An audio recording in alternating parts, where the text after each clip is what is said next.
Okay. The teams wanted to get started early, so we're hopping right into it.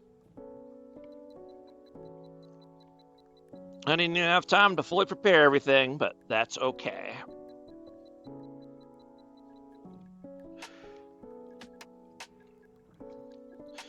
Welcome to the first game of this. Oh, there he is. Hello. Welcome. they Thank were you. they were raring to go. I've never had that happen in a beer league game before. Hell yeah. Playoffs, different animal, I guess, at least When they this started this draft time. already, I'm like, damn. Usually teams don't even start getting here for start showing up for another 10 minutes, let alone starting draft Yeah, already. But yeah, they got let's go. the draft going for game one. So let me hmm link you here. Okay. And I was just So you're getting looking. the intro going here. It's going to be Okay. team the number 3 seed team LSO versus the number 6 seed team Malphite. First round of the first match of the season 11 playoffs. And they're both excited and ready to go. Apparently, they didn't even tell me they were starting early. I just showed up. They were like, "We're going, hurry up." I'm like, okay. Yeah, jumping right into draft too. So Yep. maybe we can follow suit. Looks like both teams picking up their bot lane really early. Yep. And we got Which is the Jinx first pick, a beer league classic. classico. Yeah. Varus, he's seems like really strong right now. I'm So Varus Soraka's a good lane. Yeah, teams have been heavily prioling Varus all season, and I'm not entirely sure why. I think he's a good pick and more competitive, coordinated play, but because of like the ulti and stuff. But it's just weird how much like I think he's been prioritized even more than Jinx has been this season, which is very strange. Yeah. Yeah, unique Oh, for the beer league, especially. but yeah, you're right. It looks like they've picked both their junglers and their bot lanes early, because I'm guessing that is Pantheon for 900 Slimes, because that is Team Malphite's go-to jungler. Okay. And then Briar, I'm assuming, is jungle for LSO. Although I've never seen them play Briar before, so that'll be interesting. Yeah. Typically jungle top can flex into lanes like if people have been practicing it, but yeah, I'd expect it in jungle as well. Super good with the Soraka. Yeah, I believe this is the first time we've seen Briar this season in Beer League. Oh really? Okay. So, fun champion until they run into tower and can't turn it off. But you know that's the risk you take when you pick it. But yeah, and that's gonna be Mr. Nunya business, right? On the Briar in the jungle, or I believe somebody else jungling, or is it Zach? I believe they role swapped about halfway through the season. So it was Zesty Queso jungle and None Your Business mid, but I think they've swapped since then. But they could swap back at any time as well, so which is probably a good idea, because I know they have very different champion pools in both roles. So Yeah. I haven't been watching many beer league games, but I have seen Mr. Nunya Business on his YouTube channel posting a lot of jungle clears, so I just assumed he was playing jungle. yes, no, it makes sense. Mm-hmm. So I didn't even get a chance to talk about the bans; they blew through them so fast. Yeah. Very an Ivern ban from Team Malphite is interesting. Sona ban's not surprising for LSO. I know that Malphite support Zed, Sona is their go-to support, so it makes sense. Mm-hmm. And then a lot of solo lane bans in the second round, 2 AP top laner bans against Malphite, which makes sense. And then Swain and Galio bans. So yeah, they don't want these. Okay, interesting. Wow, they locked in really fast. They didn't need to think about it. They knew what they wanted. I like the Malphite last pick. I think if you're he's the only person that'll be able to kill him later on is the Echo, and you don't want to be focusing Malphite if you're Echo. So I like that a lot. Yeah. I also like the Aurelion Soul pick. I don't think they have any. Hold on, they're yelling at me. Hold on. Sounds good. I'm actually gonna start a prediction real quick for gamblers, since we got a couple people in chat.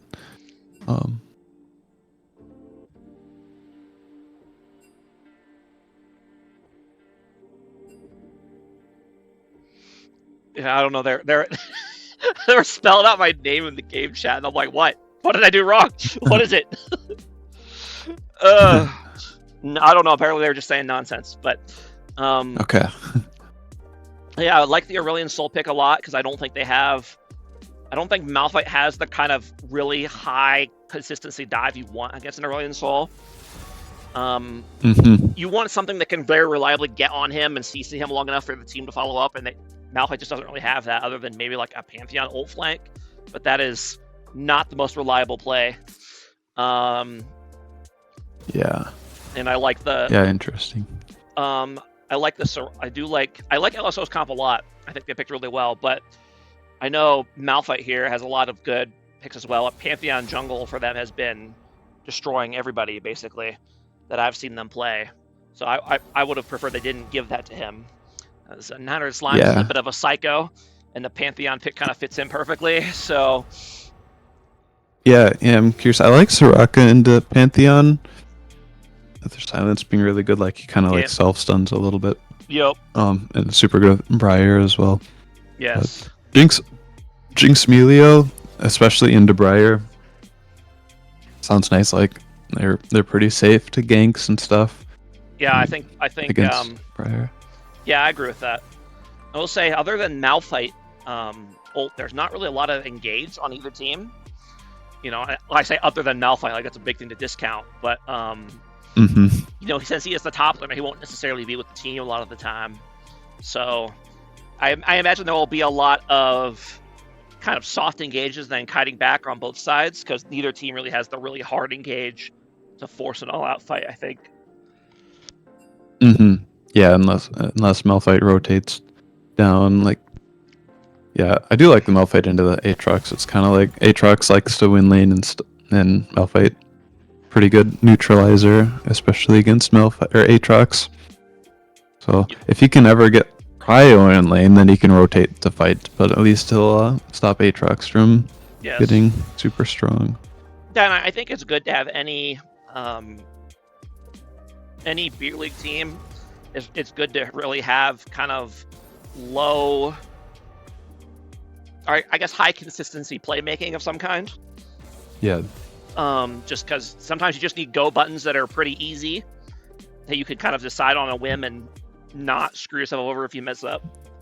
Yeah, like Versar, or I don't know, Briar can be a little committal, but yeah, it's just good to have go buttons, I think, Yeah. because I think a lot of beer league teams, they end up in situations where they don't really have any way to engage, and they kind of just group and then wait around for someone on their team to get caught, and that's their engage, and that is not the ideal way to do team fighting unless you have some champion who's really good at playing that role, like a Lowy or something. But yeah, I was watching some LS. What's that's not LSO. What's like new LCS, whatever they're called. They're I was watching some games and it looked very reminiscent of a lot of beer league games I've seen that people were just not engaging, and every fight was like Nautilus got caught, so he'll send his ulti and people engage off that. It's like, yeah, I don't know.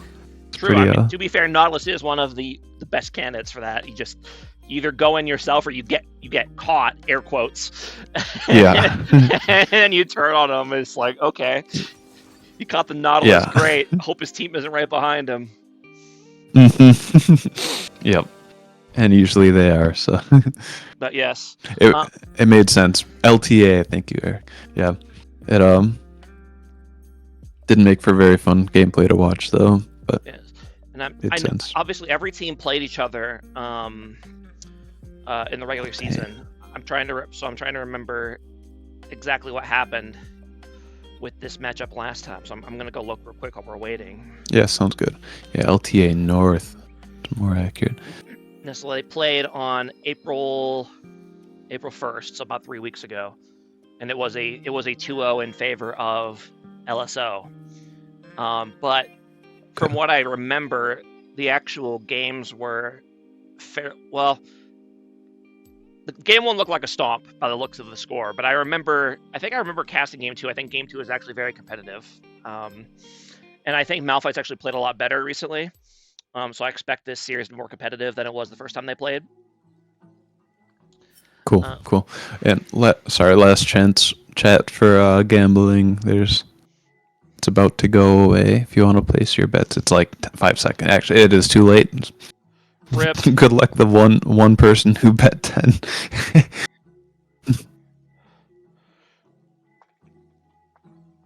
I'll probably just count the whoever bet as the Let's see, and winner. The stream notification's still not working, right? I don't think. Yeah. Don't know. Yeah, it hasn't gone off in like a month, so I'm gonna say yeah, it's still not working. Okay. If you get a chance to cast in Discord too. Oh yeah. Yeah, that's what I'm doing. One thing at a time. Yeah. Okay. I was planning to do that before they started, but they kind of dragged me right into it. I didn't have any time to prepare. So they were ready to go, which is reasonable. Yeah. Yeah. All right. I don't even feel bad about adding everyone because that's what the bot normally does, and the bot's not working. So take that, everybody in chat. You have to be reminded of the thing you're already watching.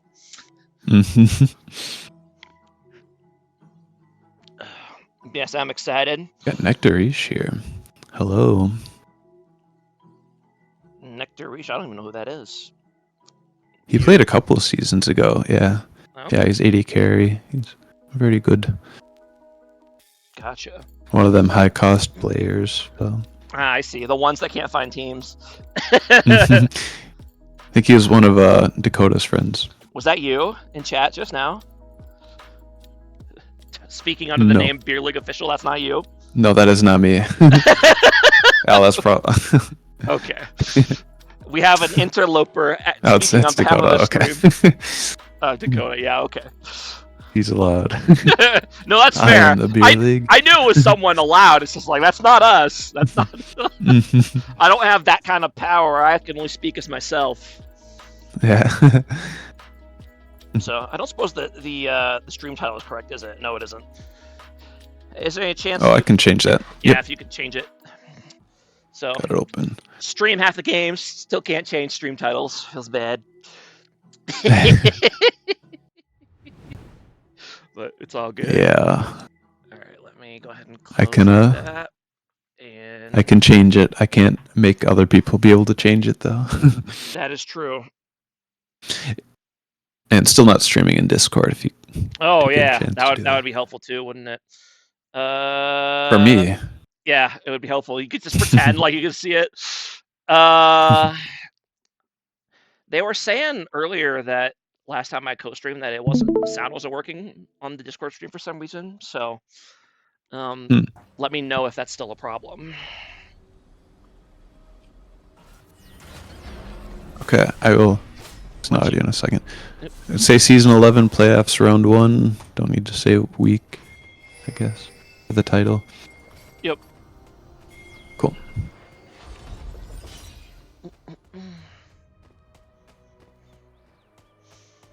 Oh, interesting. They pulled a roll swap on us. LSO. It is none of your business at 80 carry, and Seaman Amas in mid lane on the Aurelion Soul, and Zesty Queso on the Briar Jungle. Okay. They pulled a triple roll swap. Interesting. It's unexpected. Yeah. And Malphite naturally lines up all out of order, as they always do. Classic. And are you able to hear the game at all? Like the... Yeah, I am. Okay. I might turn myself down a little bit. That's fine. Which I can do. Yeah, I don't know why it wasn't working for either of my co-casters last week, but I'm glad it's working now because I had no idea how to fix it. Yeah, okay. Well, tech genius figured it out. Yep. Or something. Turn it off and on again. Easy. Yep. I'm noticing that Zed has started with no potions instead of opting for a control ward level 1, which is an interesting choice. I'm not sure how worth it that is, but I'm not sure if you want to play trading a lot in bot lane anyway, so maybe it doesn't matter. Yeah, I wonder if they were expecting. Well, no, because they would know in the loading screen who they're against. But Yeah. Oh, let if me it's like Will, maybe they had some idea what path he might take, but because Hernandez Teaches was yelling at me for this before. Oh, the yeah, there we go. There's the camera pan button. Okay, I probably won't remember to do that. So cinematic during the game, but shut up, Eric. I know you can see the game. I have the stream open on my phone. Eric29 is always trying to gaslight me in Twitch chat every time I stream.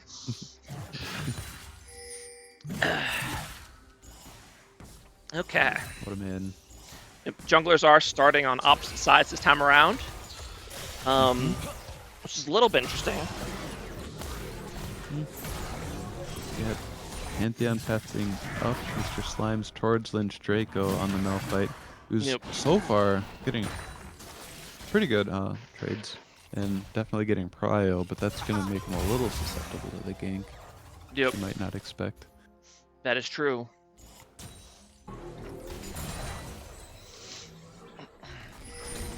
And yeah, very interesting role swap here for LSO. This is the first time they've swapped around None Your Business and Zesty Queso between mid and jungle a few times, but this is the first time they've gone anything beyond that. So I don't think it's necessarily a bad idea. I know Sigma Moss is normally a mid laner rather than a bot laner, but it is a little weird to switch things up for playoffs. Yeah, noticing Malphite pretty low, but he's got a really good ward. That is true, yeah, right there at the jungle entrance. Already. Yep, but yeah. He needs to book it right now. He should be fine though. Oh. Yeah, he should be fine. Okay. That is good. That is why we ward deep like that, because if he had warded here in the river bush, that would have been too late. Yep. So good awareness there by Lynch Draco. Briar cancel back is pinging towards mid. Both junglers are around, so there could be. Yep. And Briar will have been seen by this pink ward, but maybe he didn't. He must not have noticed, because the gank ends up going off without Pantheon being nearby, and he has to flash to survive. And Echo does not have the normal TP he would have in mid lane, so he's not going to get that free reset that you would normally have. Wave is pretty even, so. Yeah, I assume Briar would have been seen by this ward because she walked right past it, but he just must not have been paying attention. Yeah. Or maybe it's just like was somehow able to sneak by. Yeah, maybe if you... Maybe like if you really hug the corner, but... Yeah, I'm actually curious about that. Let's see. Yeah, maybe if you... Or, hold on. Yeah, if you... No, I would have seen him, 100%. No, yep, you're right. Yep. So, I'm like, I'm pretty sure that sees far enough, but... Putting that control ward at level 1 to save his teammates, and they don't even use. They don't even use the ward. Hey, Eric, that was not a rewind. That was a skill. That was a vision clarification. It's very different. Not a rewind already. It's like, buddy, I'm tempted to rewind again just because you said that. What if he jumped over the wall? He didn't, though. The Briar walked straight through, right past the ward. I saw it when it happened. So far, game's dead even. Gold. I mean, maybe 50 gold lead max for LSO here. Don't get to see the exact amount, but, well, actually, they had the lead 5 seconds ago, but now they have the whatever. At this point, it doesn't matter at all. 100 gold doesn't buy you anything, so... A lot of early TPs coming out, though. Both the LSO mid and top have used their TP to reset already. Yeah, it looks like Malphite's level 6 already up in the top lane. Yep. Oh, they both are. Okay. Yep, I don't think he necessarily has kill pressure on Aatrox without jungle help, though. No. But... No.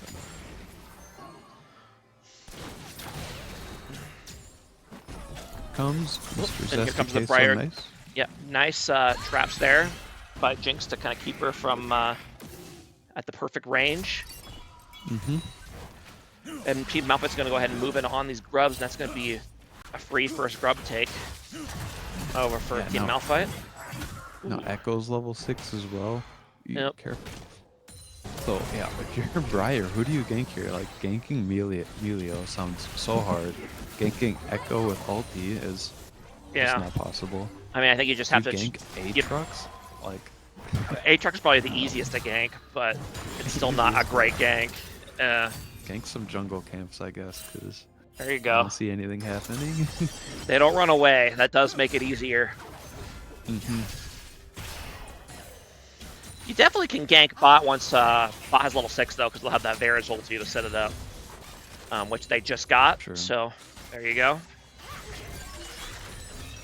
But neither jungler are really able to get a meaningful gank off yet. So, which is kind of the game you enjoy when you're a non-jungler. Leave them out of it. This is gonna be on hit Varus. And does Stephen Chet again not paying attention to the wards? I mean, the gank's gonna go off by Briar, but do they actually have the damage to finish him off? I'm not gonna lie, that was a really sadly played gank there by LSO, but they end up getting the kill anyway. Oh, because Aatrox didn't have flash. Interesting. I don't know when that happened. But yeah, that was not a very well played gank by LSO, but in the end they kind of just brute forced it. But Malphite's gonna go ahead and call their Malphite's gonna go ahead and call their laners over and trade for Dragon. That's probably a worthwhile trade. So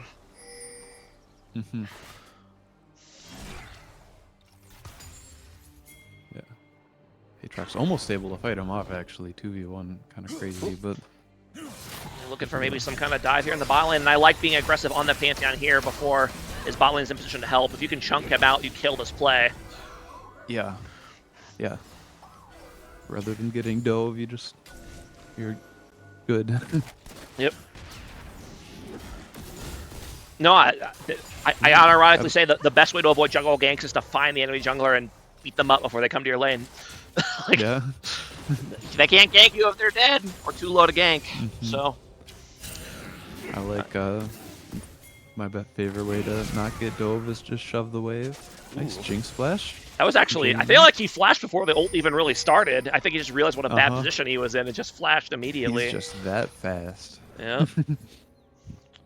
I'm about 500 gold lead here for LSO because of the early kill, but Malphite has gotten the dragons, so that's probably better. It looks like it's going to be on hit Varus this time around. LSO usually going lethality Varus, but looks like he's rushing the Bork first. Yeah. I'm not sure if that's the right call. You don't really have any tanks in particular, but I mean Aatrox and Pantheon will have health eventually, but I don't know. Yeah, if he thinks he's going to be able to hit, I mean, good, but we'll see. Yeah, poke is definitely more common, I think, right? I don't know about beer league, but in general. I think every time, I think it's been mostly lethality when they've played Varus. It's lethality. I think they played a little bit of AP. Ooh, and then Pantheon going in and combined with the Jinx ult, actually able to go ahead and burst down Soraka there. And Soraka clearly did not see that burst coming because she did not use ult or heal or flash to get away from that. No. And meanwhile, fight's coming out in the top lane, but now they're kind of covered here on the side, but what on? Oh my God! He's a madman! He's a little bit too crazy there. I have not seen Slimes play in a while. I forgot. Ooh, and that's going to probably be a dead Aurelion Soul as well. Nope, he's actually able to fight him off here. So okay, so we're gonna finally get our first rewind here because a lot just happened in this big play. So I know that Soraka would have been big. I know some people hate it when I do that, but so yeah, they're just trying to contest vision here, and he just goes right for Jinx or right for Soraka without help, but Soraka just ends up not using anything. And ends up getting burst without using any of her big cooldowns. And then that left Nunya all alone, who eventually he ends up going down as well. And it looks like the Briar ulti didn't land on who he wanted it to, so it kind of takes him all to actually get to Pantheon. And then this was a phenomenal play for Malphite, but then Igniter Slimes goes a little too crazy here. Yeah. And Zesty Queso waited too long to charges E and ends up going way too far forward. And ends up going down. So in the end, it's a 3-for-1 play for Malphite, and that will secure them the Feat of Warfare. Okay. Yeah, and all in all, though, right now only 300 gold lead. Yeah. 300 gold lead for We'll say that LSO. all Malphite has to do to secure feats of strength is to just get these grubs here, and they've got it already, which would be one of the faster feats of strength I think I've seen. Yeah, I'd really like to see Jinx rotate up for these grubs. I feel like Jinx is really strong right now. Yeah, she's got the Yuntal already. So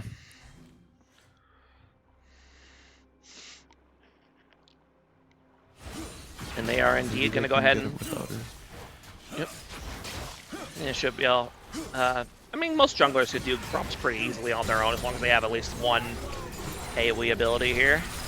Ooh. Yeah, it's just whether or not people show up, but yeah. That was interesting. I like how he flashed, but it was still in the circle. I think he would have still gotten stunned if he had Ekman still gone in the circle. But anyways, there is indeed the feats of strength over, and now a gank coming up here on the bot lane. Briar lands the ulti on Milio, and he's gonna go down, and then they're landing the CC train on Jinx.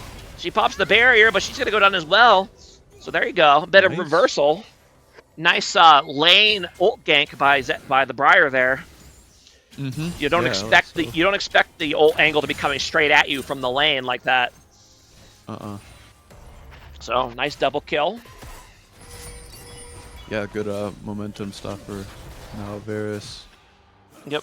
Probably similar gold, right? Did Jinx have a shutdown? Yeah, Jinx did, so. Yeah, she did have a shutdown, then went to Varus, so Varus actually ahead in gold now after that. Yeah. And about 1,000 gold lead here for LSO in general.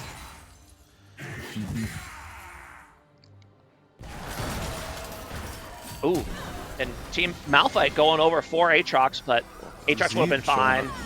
Yeah, even without Milio, he would have been fine. But I do like the roam here. And I think if you're LSO, you really need to prioritize getting this dragon here. You can't just give all of these early objectives away for free.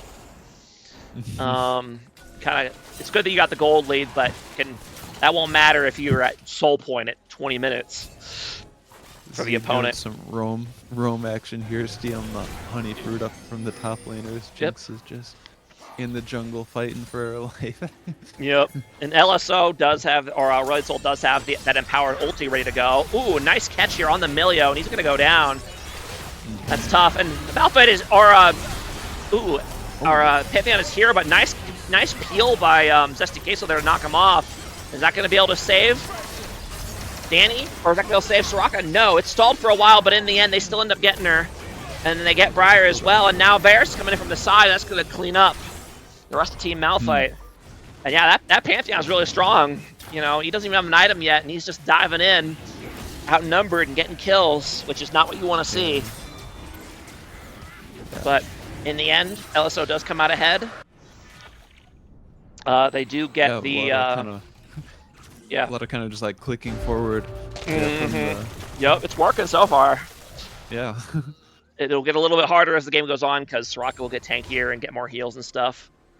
Part of me would have liked to have maybe seen one of these LSO bot lanes with barrier, or not barrier, exhaust instead of heal, just because that, yeah, the Pantheon engage does a lot of damage, but it's also very high commitment, right? So if he YOLOs onto you, you could just exhaust him, and then he's in a really bad spot. But I don't think heal's bad. You have to make sure you're not the one getting engaged on if you're going to go heal on Soraka. So, because there's a couple times this game where exhaust would have been really helpful when you have a Pantheon right on top of you. Yeah. But alas.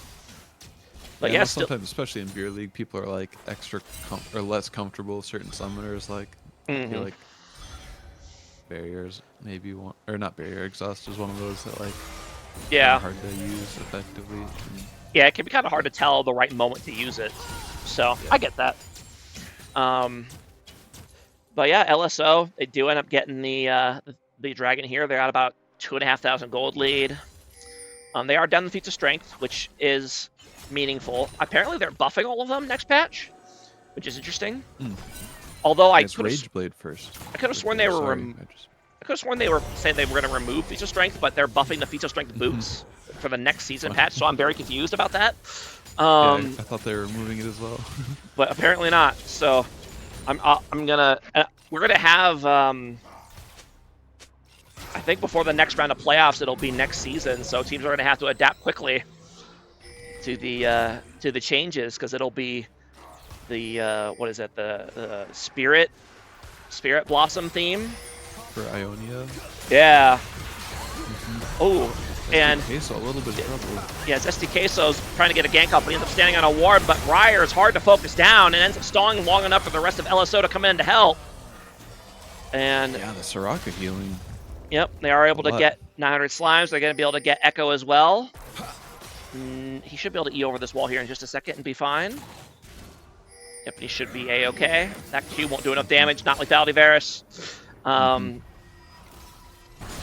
Ooh. And meanwhile that's happening, Malphite does take first tower, although it doesn't really matter at this point. But they do get it. Yeah. So. And crush the wave too, that's pretty good. That did close the gold lead somewhat. It's only about 1,000 gold lead. Not for LSO, although they're starting to get their big items. That Rylai's is when Aurelion Sol really starts to kind of be annoying, because he gets the stupid tractor beam ability. I think Echo should go bot here, or should already be bot. But yeah, I agree with that.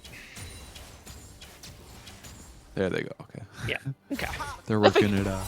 They figured it out.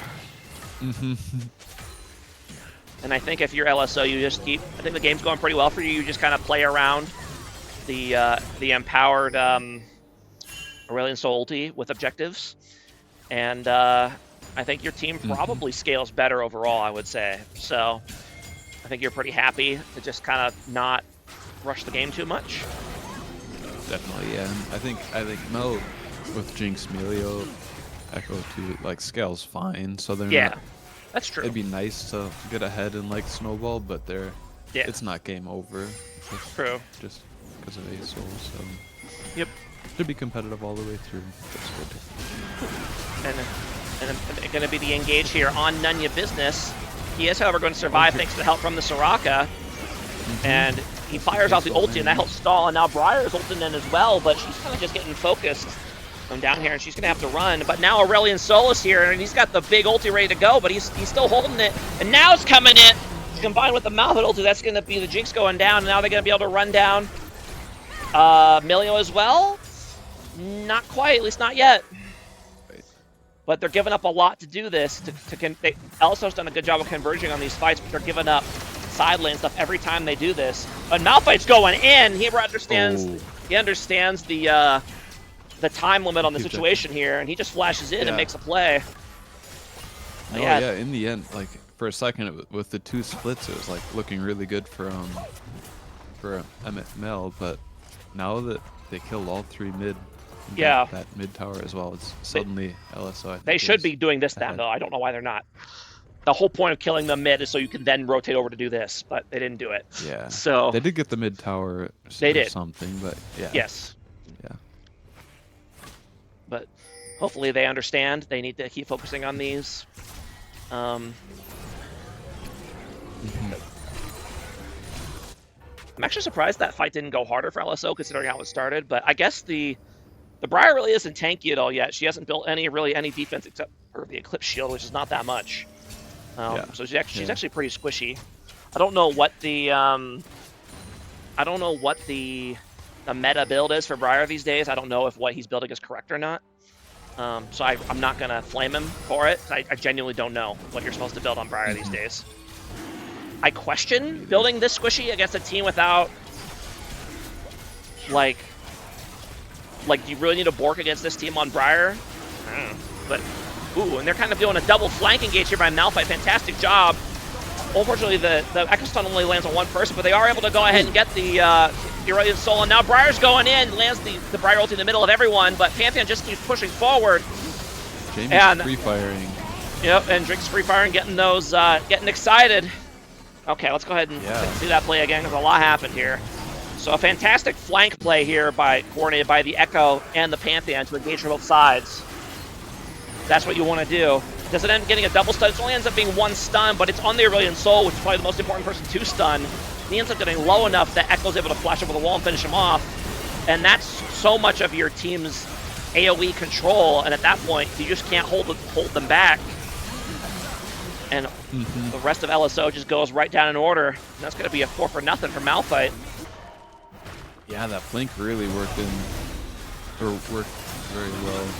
Yep. Having the 2 people coming from the bottom really just corralled LSO into that spot. I'm going to say that that is definitely a bit of a macro vision failure for LSO to not realize that was coming. Because like if you're positioning for a dragon, there's no way they should be able to get that double approach on you like that. But if you see it, they just didn't have vision on either side, so they didn't see it was coming until it was way too late.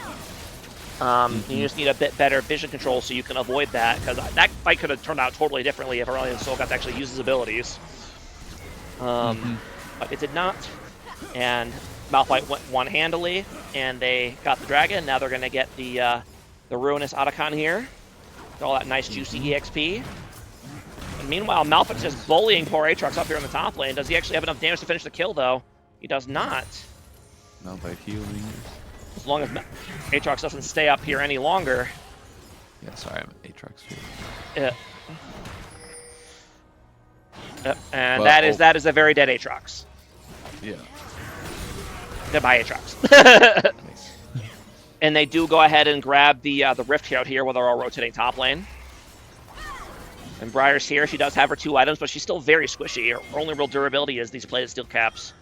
I would really like to see like a this is just me spitballing here, but I'd really like to see like the Sunder Sky for her to get that extra healing. And now they're able to kind of pick off Lynch Drago here because his team all just kind of left him, and he stayed up too far without having backup.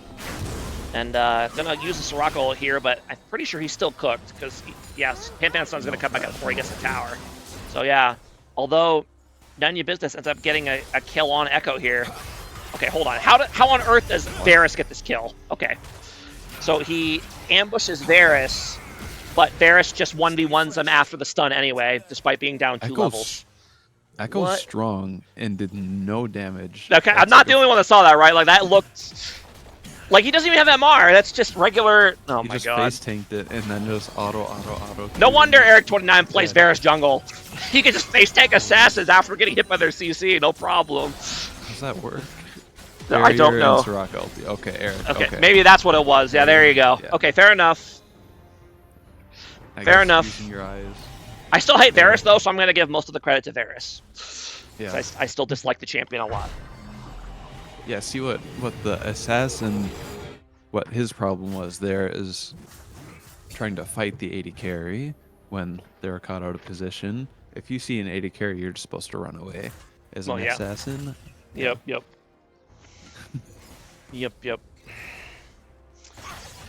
And yeah, gold about dead even again. Only about a 500 lead here for LSO now.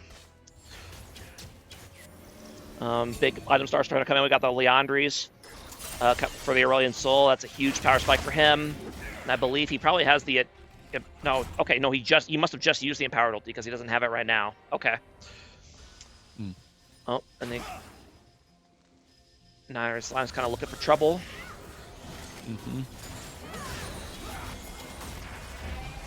Oop. And they're going for it. They're just going straight into the tower here, but... Wait, what? Okay, hold on. I'm a little confused about what I just saw. Okay, so he ults in, and he ults right there. Okay, and he immediately just runs away from the tower. I'm like, what? Oh, that was one of the weirder. That was one of the weirder looking attempted tower dives I've seen. Okay. Yeah, probably called for it, and it got called off like immediately. Yeah. Oh. And unfortunately, Danny walks a little bit too far forward with enemies still at large in the area, and she ends up going down. And I think LSI that you can still take this fight as long as you can keep your backline together, which indeed they do, and they're able to go ahead and get the front line out, but now they have to try to escape, and Lynch Drago's going to go down, but as long as they don't all die to the excited Jinx afterwards, it should be fine. Ooh, nice Jinx ulti. Ends up actually getting 3 kills there, which really only should have gotten 1. People should really start looking at this Jinx champ in Beer League, I feel like. Yeah, right? Really need to see some more of this champ. Definitely. Needs more study, for sure. Yeah. Maybe we don't use Malphite on anyone but Jinx. Yeah, I mean, they know they don't want to get they don't want to stack and get Malphite ulted as a team, and I think ulting Jinx in a vacuum is the right call. But when Soraka gets blasted before she does anything, that's a really bad start to the team fight. You kind of just have to try to salvage it the best you can. Yeah. Oh, don't ult anyone but Jinx. Okay, there you go. That is correct. Thank you, Vermilion. Don't ult anyone but Jinx. Not ult anyone but Jinx. Correct. You're good. I read wrong. Yeah, I don't know if like Jinx was so far back in that fight, like Yeah. Malphite ulted forward and he was like the only one in Yeah. Malphite ult range of Jinx, and that was after he ulted. Yeah, they didn't have the empowered Aurelion Soul. They do now. They need to hurry quickly to get down to this dragon if they want to contest it, though. And Malphite doing the right thing and trying to cheese, see if they can get another cheesy pick on someone trying to ward here, which is the right call in this situation. Looking for the Dragon Echo, getting a and big wave Danny, you can't be standing here by yourself. But you're getting away with it right now, but you need someone standing next to you when you're doing that. One, so you clear the wards faster, and two, so that if they try to, if Pantheon tries to jump on you, you have help. And the Echo's pretty deep, and I imagine he'll go down here. But Varus is very off on the side on his own, but thankfully Malphite actually actually fantastic Jinx traps there to kind of keep him from backing away, and now it's just very not well coordinated here by Malphite. Oh no, and then the Malphite comes in, but I don't know if it actually hit anybody.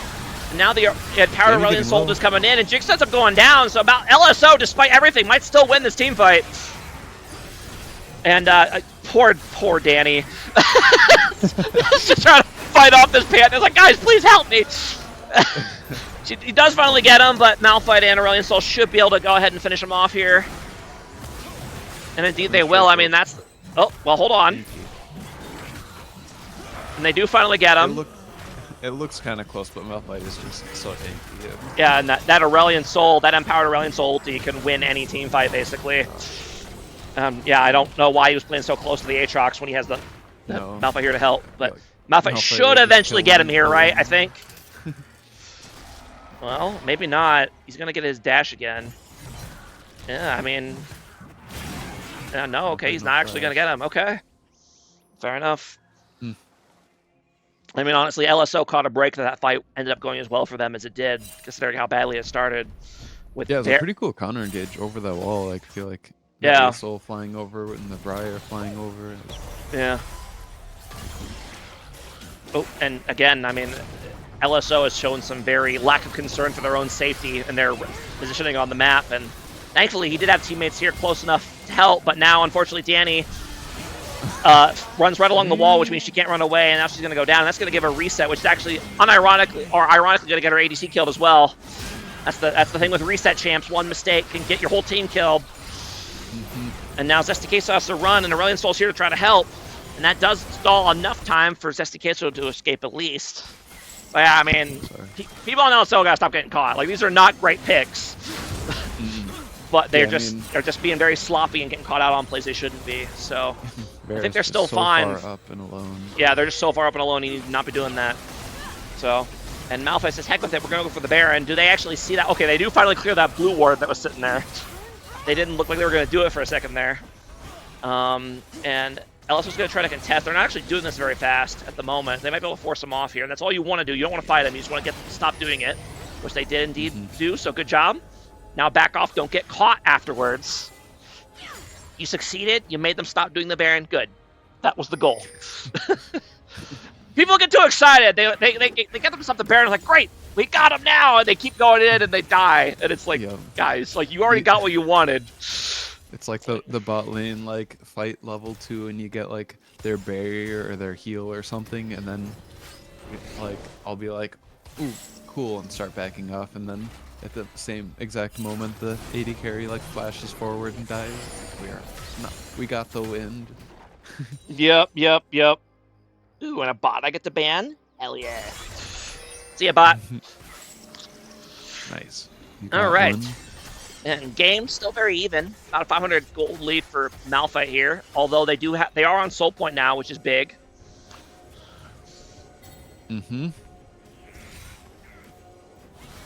Yeah, Gold Lead's still super close, but yeah, Dragons.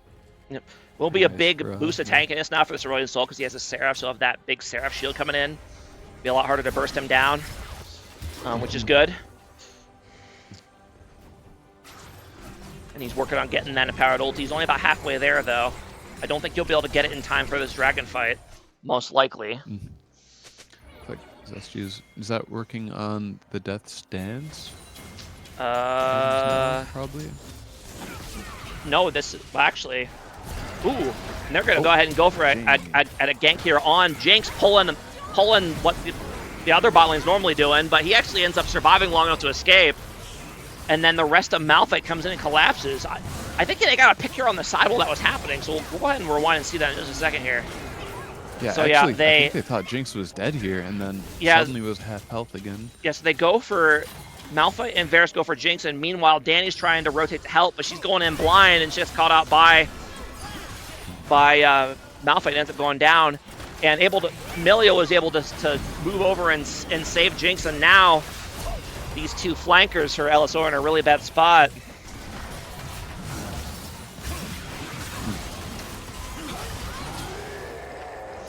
There you go. Yeah, I mean it was a nice attempt on the nice attempt on the Jinx, but in the end, you can't be wandering blindly around plays like that as a support. Soraka especially gotta have people helping you out, and that's not just her fault either. That's kind of a team effort to make sure that they're able to roam to these plays. And if you're, well, Team Malphite's getting this pretty fast, I think, and they'll be able to rotate to Dragon right after. Oh, we got the Baron. Oh wow, Aurelion Soul actually, yeah, stole the Baron. Okay, hold on, let's see. That's wild. Okay, let's go ahead and see this. Yeah, he just E'd and manages to yoink the Baron because now 100 Slime's left early, so he didn't smite the Baron and ends up getting stolen by the Aurelion Soul because he wanted to get a jump on the dragon. He said, "You guys got this, right?" And turns out they did not. Oh my goodness. Meanwhile, Zesty was trying to solo a dragon, which is not going to end up happening, but Nia's going to go down, but stealing Baron there is huge. Yeah. Right spot, right time. Yeah. Any flashing away? This time gets away. Yep, and Malphite is going to be able to go ahead and secure Dragon Soul here, barring something very strange. Nope, they're focusing on it. They're staying there. And they are indeed. That is Chemtech Soul over for them. And Malphite uses the big blast plan over to get in the middle of them, but I don't think he wants to be here because he doesn't actually have his team to help. And he ends up having to use his ulti to get out. And yeah, not what you want here. And Aurelion Soul kind of getting engaged on, but that's okay as long as he doesn't get bursted, which he does not. You just got to be careful. You don't want to get Jinx that first reset. No. Yeah, I mean, LSO extremely fortunate they got that Baron still here because that probably kept the game playable for them. If they had lost both Baron and Dragon Soul here, they would have been in a really rough spot. But as it stands, it's not too bad. But another fight where they had to use the Sky's Descend defensively, which you don't want to do. You want to use it to make plays. And okay, I feel like you could have just Zanya's the stun, to be honest. If you were he's scared of the Echo. He is very worried about getting blasted because he flashes out of the stun and then Zanya's anyway. And that's not even like a regular Zanya's, that's the stopwatch, so he has to wait until he can buy the full thing. That's funny. I'm liking this Lynch Draco Malphite pick into the Aatrox, so that seems like it worked pretty well. Yeah, it's stonewalling the Aatrox pretty well in the side lane, which is what you want. Just got to work on getting them. LSO just needs to get more coordinated in their 5v5 plays, because right now they have been, in terms of like team positioning and making plays, they have been thoroughly outclassed so far, and they're lucky to still be in this game despite that. But Aurelion Soul does have the empowered ulti now, but they need to be careful. Jinx is going to get excited from killing this tower. And I really want to see a play here with the Aurelion Soul ulti and the Malphite. They need to look for this. Like, you need to get going. Like, right here. Like, come on. I know they don't have great vision, which is why they're not going for this. And there we go. They need to go, and Zesty Queso's getting engaged on. Now the Aurelion Soul's coming in, but Zesty Queso's flashing out, and that is exactly the kind of not coordination I'm talking about. And now Lynch Draco's here on the side, but he doesn't want to blow his ulti, and now Briar's going back in! Oh, and that was an interesting interaction. Okay, and Echo's going to go down. Echo's eventually going to go down, but now Aatrox is in the middle, and Malphite or Pantheon's off on the side. He's too low to help. And Malphite finally uses ulti on something. I didn't see what it was, but now Team Malphite has to run. But that's Jinx excited, and now LSO has to run. And yeah, I mean, they have the... Ooh. And then Pantheon ults back in, and again, Danny gets separated from the rest of the team, and she's going to go... Oh. Guys, please. Please just be in the same general vicinity. These plays are... These Pantheon plays are only working because you guys keep getting split up for some reason. Please just play with your AD carry on the same screen. Yeah, please. I mean, in the end, it still ends up being a 2 for 2 overall, but that should have been way better for LSO. But just not, just not on the same page for these plays. It's so long and so awkward that their ultis are back up already. Yep. Pretty much. Yep. No Skies Descend, no big ulti, but like... Yeah. I mean, he's going to have it again soon. He's already over halfway there. Okay. And it is going to be Elder and Baron both coming up in about 2 minutes. Yeah. I would have really liked to see like the 2 big ultis like on the same together. Yeah. I think you start with the Aurelion Soul ulti because it's a lot bigger, and then you follow up with Malphite on anyone that gets hit by the Soul ulti. I think that's the logical way to do it. But can LSO put that together and figure it out? We'll see. Plus the poor Danny. There you go. She's standing behind Zesty so that's where you want to be. Stand behind one of these big beefy boys. Yeah. Yeah, Malphite is so tanky, and if Raka's Raka was healing during that fight. Yep. Malphite kind of looked low-key unkillable, like until Jinx gets some resets. Yeah. I mean, ideally, Vermilion, you want to get it on the Jinx, but I think they're engaged. If they have the Soul ult, I think their engage is overwhelming enough they can catch like any good engage on anyone. It doesn't matter because they can just wipe them. But ideally, if you catch out the Jinx, although Jinx realizing she's a target and has gone out and got an Edge of Night, which is a good call, I think. You can avoid the first part of that wombo, which is a good idea. Which would be pretty good at playing safe, but like, yeah, if ever probably will misstep at some point. So like here, bit of a flank coming off here, and that's gonna pop him, and that's the ult coming in. But again, Malphite just not in the same zip code. That is gonna be the Briar ult coming in, and unfortunately not going for the target you prefer to be going for. She ends up chasing the wrong direction. And now Lynch Draco's going in and pops the ulti, but not on the Jinx, and now he's just kind of getting kited out, and he may be very tanky, but he's not invincible. And that is long enough for Malphite to kind of kite away. Yeah, it's like they kind of just lost track of where the Jinx was there, and... Yeah.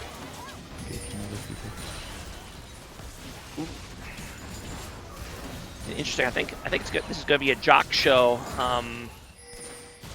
Looking like a Jock Show item here for Varus, so he's going for more of the tankier on hit build, which is honestly probably not a terrible idea. Zesty Queso is in some hot queso at the moment.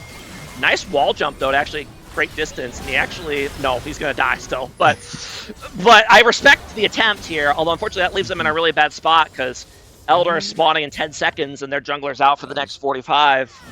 So flash, by the way. Yep, and oh, another Soraka flash. Oh, man. And yeah, that should be a pretty free Elder here for Malphite, barring an incredible contest here, which it is possible if they could finally coordinate something, but alas, it's not going to happen. And now, ooh, nice flash, but in the end, he's still going to get caught out here, I think. Yep, he is indeed. Yeah.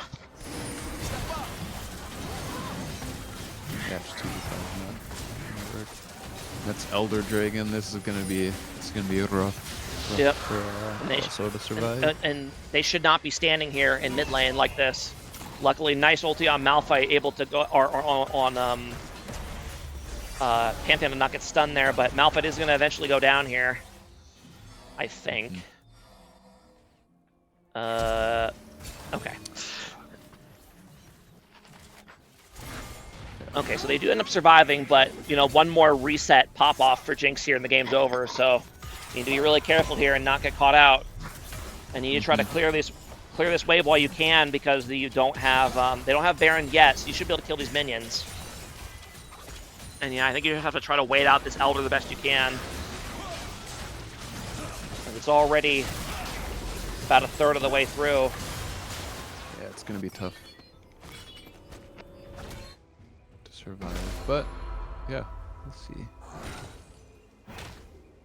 Well, resetting. Yep. So I don't know. I feel like they'll be able to survive the Elder. I Should mean, expire pretty soon. yeah, it's about halfway. I don't remember exactly how long Elder Dragon buff lasts, but they need to not be standing way out here outside the base. Yeah. It's so easy for them to get catches with Pantheon ulti, you know? And you need to just, you ward down the lane and you hang out in the base and you don't back in the middle of vision, you know, where they could see you. And Yeah. they do have the ASOL. ASOL big ulti, but you give this inhib 100%. Never lose the game to defend inhib. There you go. And they do wisely back off and leave it, which is good. And they're going to go for a flash engage on Aurelion Sol. Not quite able to finish him off. Nice Zanya's there to go ahead and save him. They stall long enough to avoid the follow-up. And now that should have been the end of the play, but now LSO is just going too hard, and that's going to be a counter engage in return in Malphite. That should be game here. Yeah. I mean, I think that was... I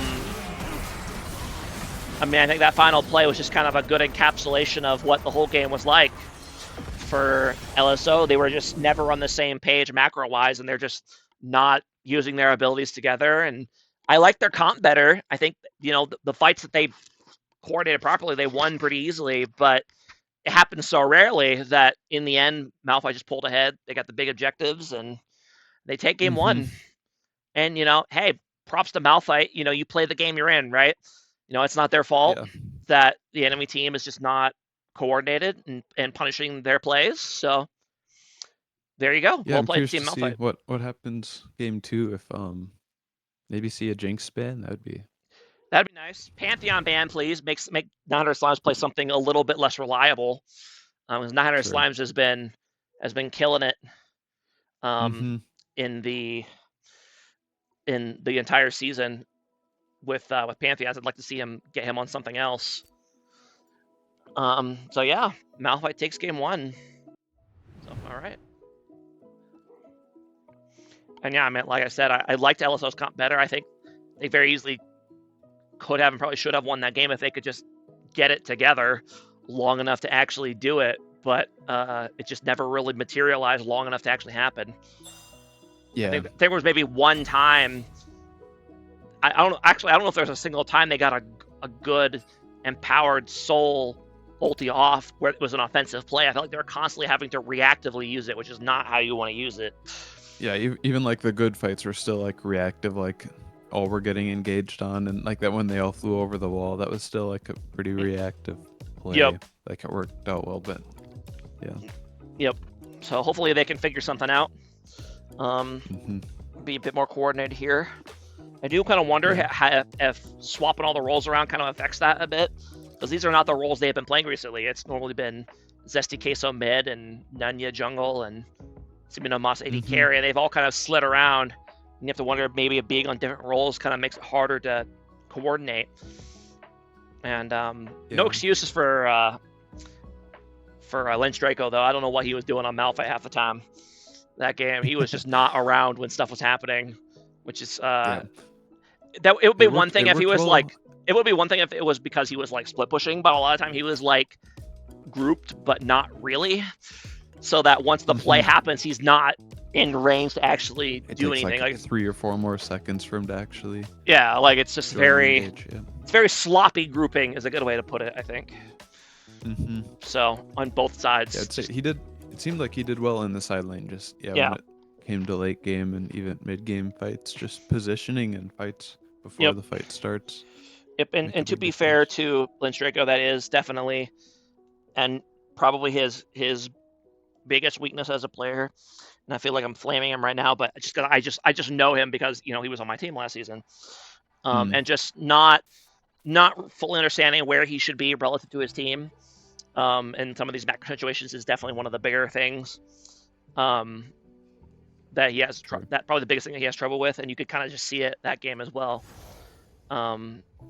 So yeah, I think that is the downside of putting him on something like Malphite is that there's more pressure to be in that right spot, right? Because you're so much of your value is comboing your ulti with your team, whereas normally he's playing things like Set and Mordekaiser, which are a bit more individualized.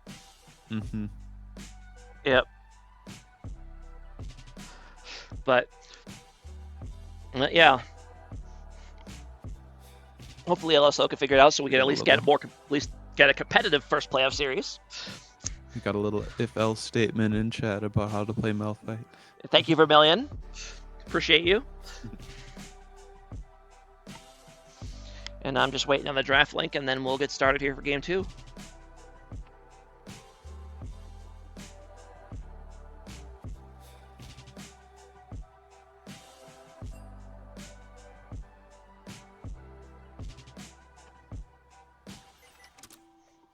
All right. Oh, is this only best of 3 for playoffs? I believe it's up. Everything until the finals is just best of 3, I believe. Okay. So there's the draft link for game 2. Oh, thank you.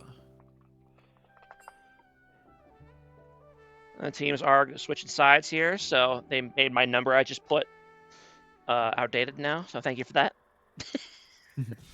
And just so chat knows, pay attention, because as soon as they lock in the last pick, I'll throw up another gambling thing. That prediction.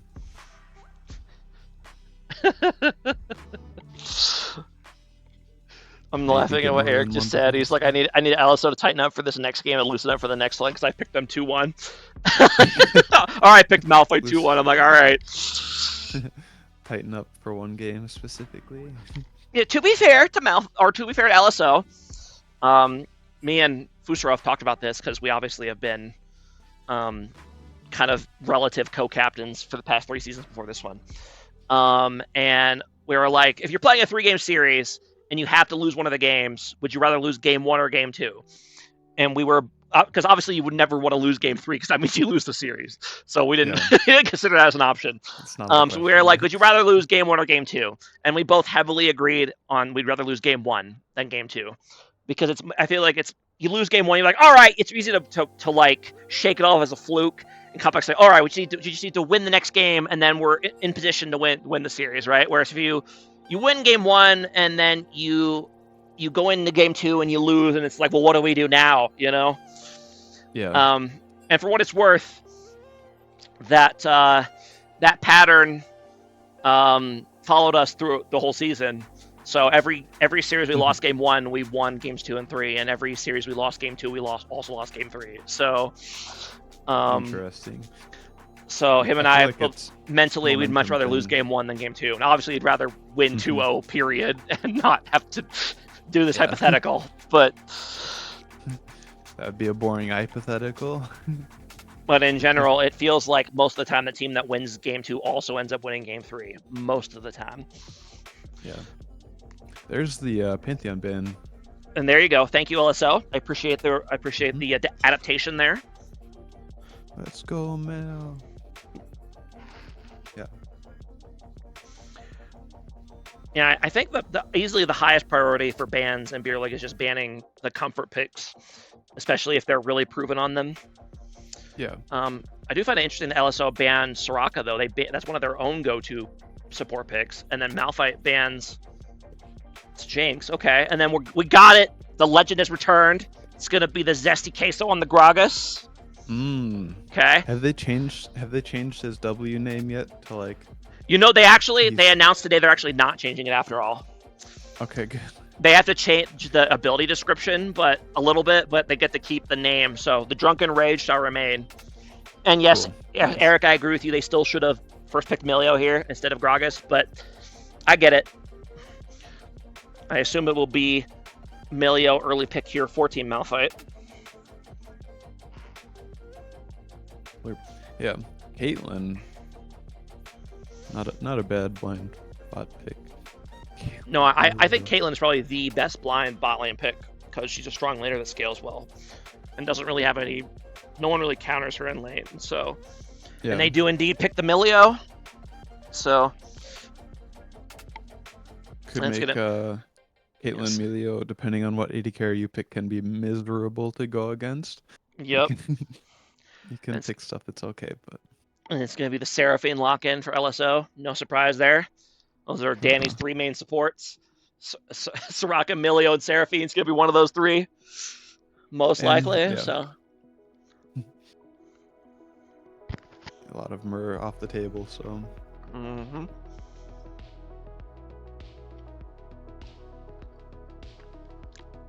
I have a feeling LSO is gonna go Varus here, even though I hope they don't. I don't like the Varus against Milio because you could just cleanse the Varus engage. Kaisa. And they indeed do not do that. They go ahead and go for the Kaisa instead. We'll see. That could be rough. My bias is that I don't like Kaisa. I just don't like short range general? ADCs in general. Yeah. Mm. So I already dislike the pick, but I'm not objective enough to to decide if that's a good strategy to pick it or not. I just don't like short range ADCs. Yeah, I would have liked it. Yeah. I don't mind the Seraphine pick in Demilio. It's kind of like Yeah. picking Engage in Demilio feels bad. But then picking Kaisa with an Enchanter into Caitlyn Melio, I don't know how you play. Yeah, we'll see how it goes. Yeah. I will say that when it comes to Zesty Queso champions, Gragas is easily his most infamous, for good reason.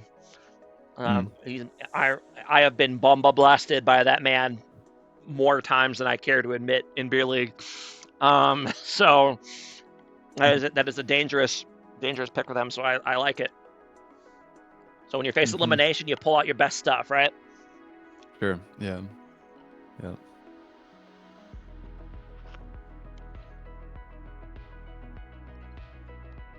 Yeah, I think if Seraphine's like able to really land a lot of skill shots, which he can, I'm sure. Yeah. I will say that the two main supports that I know Danny knows how to play that were left over were Seraphine and Lux. And if you have to pick one of them against Milio, I definitely prefer the Seraphine because Lux is completely useless against Emilio. So, because the one thing Lux support does is poke and snare people, and he can just deal with that no problem. So, interestingly, LSO decides to ban the Aurelian Soul, even though they did so well with it last game. And then Malphite picks the Karthus in return. It's interesting. Okay. Okay, is this gonna be Zach bottom? Wait, no, I'm wrong team. Sorry, never mind. I saw the Karthus and I just assumed it was gonna be Will playing. Teams have kind of been swapping picks a little bit and swapping bans. They are kind of somewhat strange bans. Ooh, it's gonna be the Nefiri pick for LSO. I like that. I like it, yeah. I know. I believe it was Nunya Business. He had a real big pop off with. Was it Nunya Business? No, it was Blue Metal on Nefiri that popped off. So okay. Mid. So yeah, it's gonna be. I don't know who's gonna be playing it. Wouldn't be surprised if they swap Nunya Business back to or Zesty Queso back to play Nefiri mid. Yeah. And then set last pick for Lynch Draco. No surprise there. That is easily his go-to when he doesn't know what else to play. This is the Nefiri player. Okay. You think so? I guess we'll find out. That's what Mr. Bone Guru in chat says. Okay. Tom Kinch final pick. I actually like that a lot. Like that big beefy boy front line that does a lot of damage, so you can't really ignore him, but he's too tanky to focus. So I like that a lot. Yeah. Just have to be careful not to get set ulted on top of your backline. LSO's comp, like, kind of similar to last time, where it's just a lot of go in, like Seraphine ulti, Gragas engage, Nefiri and set, where hopefully they can coordinate it a little better, but they're still going into Tom Kench Melio, like, those are two very, very good disengaged champs. For true. So. Oh, I just realized, is that a Karthus mid lane? Wow, I can't remember the last time I saw a Karthus mid lane in League of Legends. That is wild. Yeah, and into Nefiri. That sounds. Nefiri's picked after, but yeah. Yeah, but still, not ideal. Because Nefiri can even use the untargetability to dodge the Karthus if you have to. Surely, I hope it's not Karthus mid, surely Aatrox mid. I mean, it could be. It could be Aatrox mid and Tom top and Karthus jungle. That's probably the smartest way to do it, but... whoops. Alright, starting the prediction, by the way. Place your bets. I do like Malphite's comp better this time compared to last time. I think LSO kind of just has to go in. That's just kind of their comp. They have to go in and get picks. And I think between Karthus and Milio and Tom Kench and Caitlyn, they have a lot of good chance for dealing with that. And it looks like it is indeed going to be Tom Kench's top lane. Although, actually, I'm not going to say that because Malphite lines up in the wrong order in Champ Select. So just because he's in the top lane slot in Champ Select doesn't mean anything. So I'm not going to say where they're going until we get into game. Kind of interesting. Yeah, do we just assume that it's Karthus jungle because that's more common? And if there's a weird pick, maybe it's like Aatrox mid. They played Aatrox last time, so Tom Kench mid doesn't make sense. Yeah, I'm very confused. Yeah. I mean, it might be Tom Kench jungle with 900 slimes, but who knows? Definitely Tom Kench mid. Okay. That's like, if I had to bet, I would bet Tom Kench mid, but I still kind of...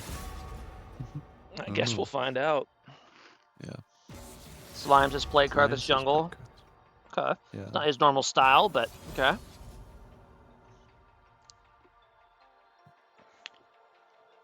Tom versus Nefiri doesn't sound great.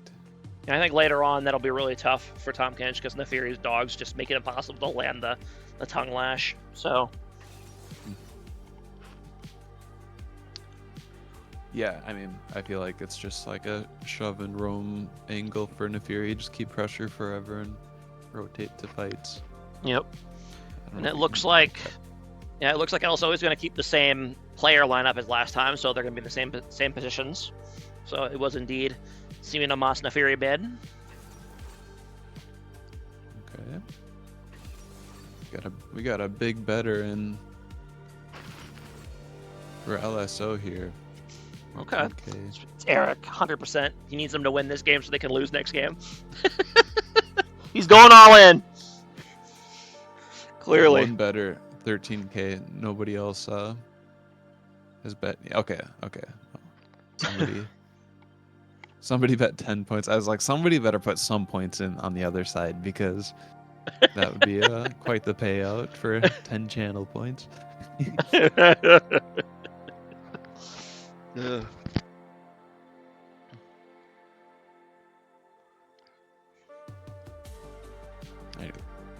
Looks like.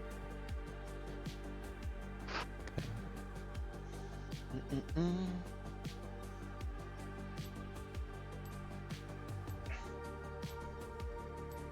Got 2 more minutes. 2.5, about 3 minutes. So we got Sorry, yeah, for the spectator delay. Yep.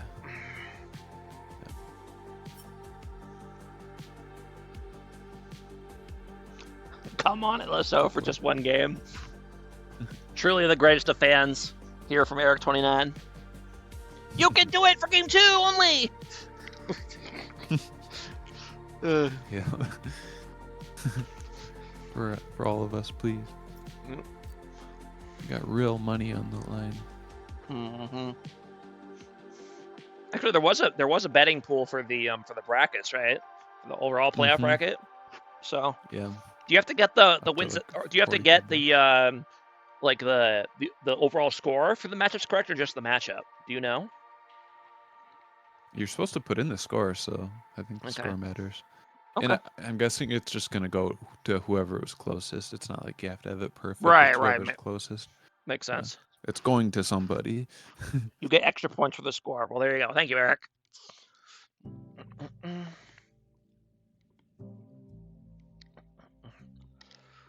Not gonna lie, I kind of hate this. I kind of feel really justified in disliking Kaisa looking at their team comp that they're going into. That is a lot of scary champs to be in auto range of as a Kaisa. Yeah. Like what's your job even this time? Like kill Yeah. Aatrox, I guess, in team fights. Like, DPS the Tom Kench, I guess, but sounds impossible also. So sounds not great. Yeah. especially if Tom Kench, like, he can just play defensive, like Yeah. counter engage. So You know, every good time luck I see hitting a him. short range ADC, I'm like, might as well just go in and pick Nyla. You know, really lean into it, or pick like Sure. Swain bot lane or something. You know. Yeah, that's what I was thinking. I was thinking like double enchant. When I saw the Seraphine, I'm like, you could go. I guess there's a lot of enchanters banned, but it's like you could go Seraphine center or something. That's true. But I was thinking maybe Ashe, but Ashe would be really hard in lane. But the nice thing about Ashe is you can lose lane and still be useful. That's true.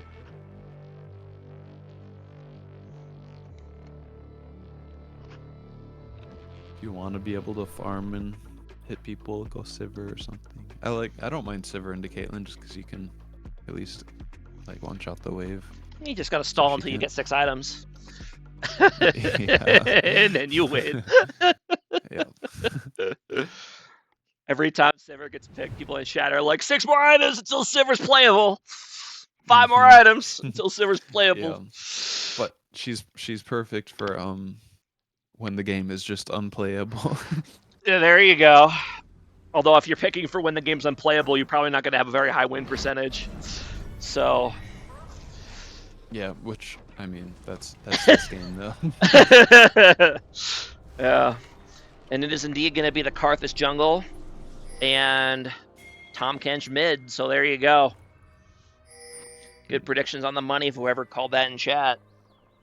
Welcome to Summoner's Rift. Mr. Thomas. And Malphite's looking for And some action here, level 1. 30 seconds until minions Oh, so spawn. that's how you do it. Oh, so you just tap the pan button over to where you want to go, and it pans more smoothly instead of like the normal way. Okay. I don't know if I'll ever get used to doing that, but it's interesting that it exists. Don't scroll up. Scroll up if I want to scroll up.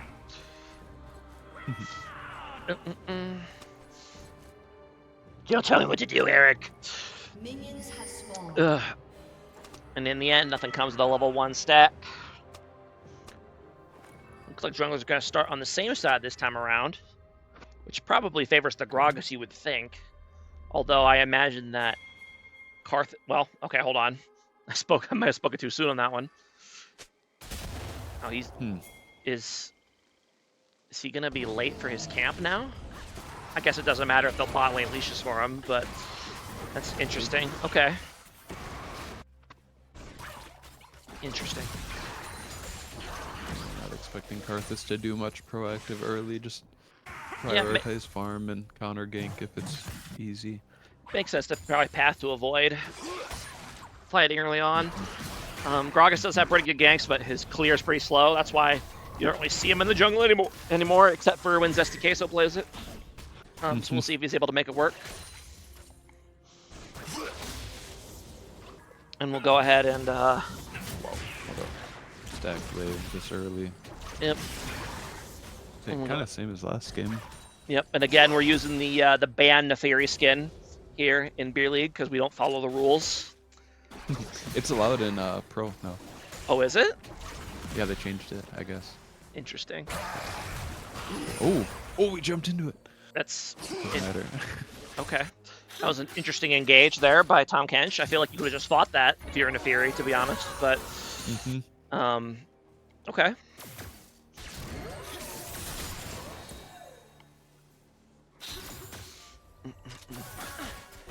And indeed, yeah, that Karthus clear is way faster. He's already finishing up he'll be up his 5th camp here pretty soon. Well, actually, hold on. So he's just finishing that. And Gragas still has half red buff to go. So yeah, he's about, well, all right. I mean, Karthus did save his smite, so he catches up a little bit. And now Lance Draco, unfortunately, is going to walk right into the Karthus gank. I think you just have to try to fight this and make the best of it. Like, you're not getting away, so you might as well try to get a kill here. Splash. Okay, Lance Draco, buddy, where's your W? That was, like, okay. Oh, here's Neferi on the Karthus. Oh, oh yeah. Okay, hold on. I was too busy flaming my former top laner. So let's go see what happens here. Simeon Amash, good awareness here to realize that the Karthus is going to be here in the river, and he actually manages to avoid the thing here. So Karthus is just chilling, waiting for the Scuttle Crab, and he doesn't have... Karthus has Ignite, not Flash, so he ends up going down through the dog. So good awareness by Simeon Amash there to realize the jungle macro play. Yep. That's the oh, and Tom Kench is going in again, but Gragas is here. Honestly, probably rushed the gank a little bit, and Neferi ends up going into tower range by accident, and that's a kill for Tom Kench, and that is yikes. We're gonna file the under yikes and move on. So yeah, not rewind that one. No, 2-1 here so far early for Team Malphite. Tom Kench said, "See you no mas." Yep. See you no mas. That's my bracket. Yep.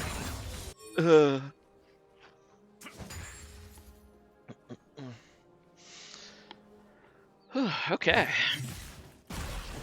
Yeah, really unfortunate. I feel like Gragas probably didn't need to play the gank that fast because Tom had already messed up by debuting in there like that during the gank. So if he had just like held E and waited for him to try to run away, I think he probably could have made. I mean, he's probably close up to the Terra. It wouldn't work anyway, but I don't know. I mean, he E'd and he got Tom Kench flash. Like that's a yeah. If they have flash, it's like going for the kill is like very hard.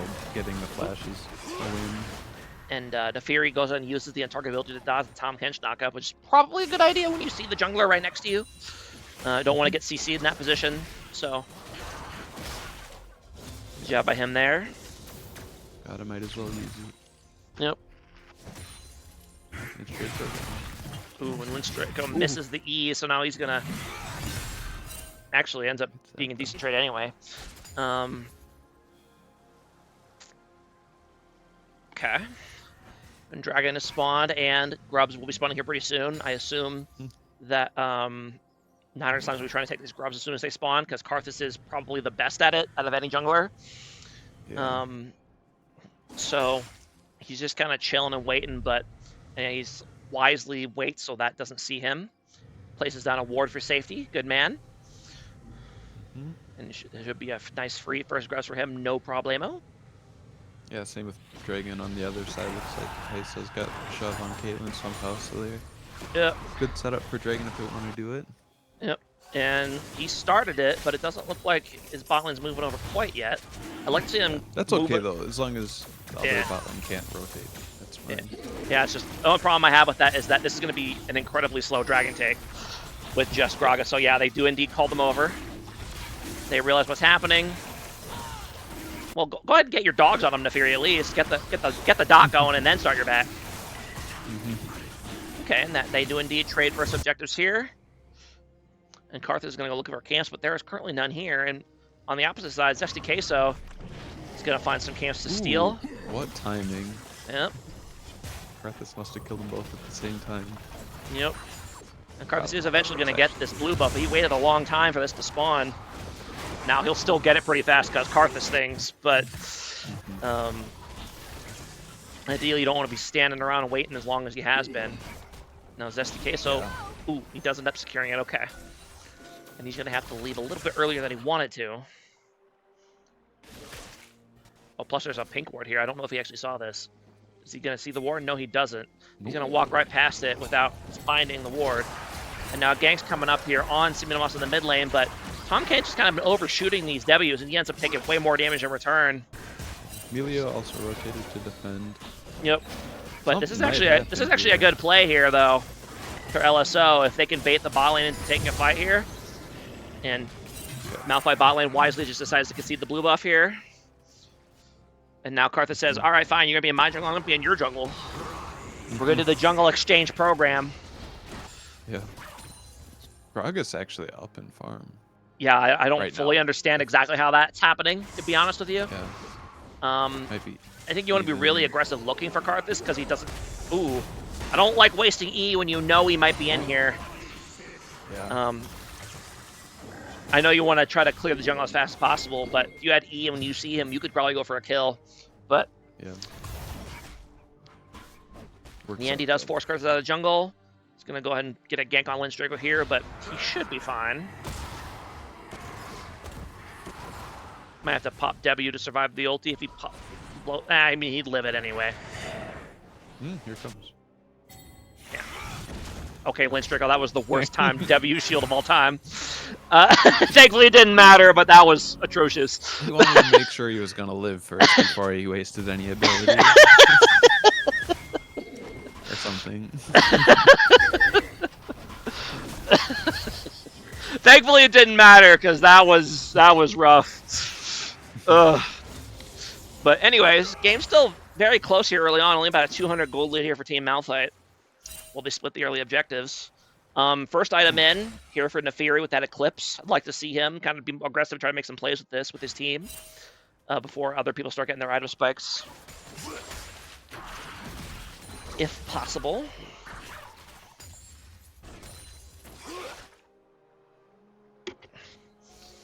So happening bot lane. Grog is sitting in the lane bush. Yep. I don't think they saw him, but they do seem to suspect that something's up because they're playing pretty far back. Yeah, this is fine for Kaisa. Yeah. They've got to step up eventually, so Yep. they're just gonna miss the Ooh. whole here. Ooh. Unfortunately, not the best Gragas combo, and Kitelin's able to flash and get knocked the other way, but it ends up being a kill regardless. All right, fair enough. Patience is rewarded. They were right to suspect the jungler was there. They just didn't stand back quite far enough. So, there you go. From DK, so killing my friend, killing my other friend. Perfect. Yeah, It's like the boys. It's like the remember the old biker dramas, you know? Oh yeah. You gotta decide how you deal with your friends and family are fighting, you know, or whatever. I don't remember the name of the show, but I know it was all the rage back when I was living in a college dorm. That was a whole thing. My roommates love that show. I never watched it, but I remember. Maybe someone in the chat can guess the name of the show, because I can't. But yeah, both supports actually roaming mid here at the moment. Jungle drifters are coming up. It's SDK, so I'm moving in early on these grubs, which I like. And Simina Moss, I'd like to see him go for this Karthus immediately, bro. Don't let him approach. Like, especially because we know we can see Tahm Kench backing, so don't even let him get into this pit. I don't know why they're letting him get this close for free. Like, this is okay. They're finally going in, and Seraphine is here.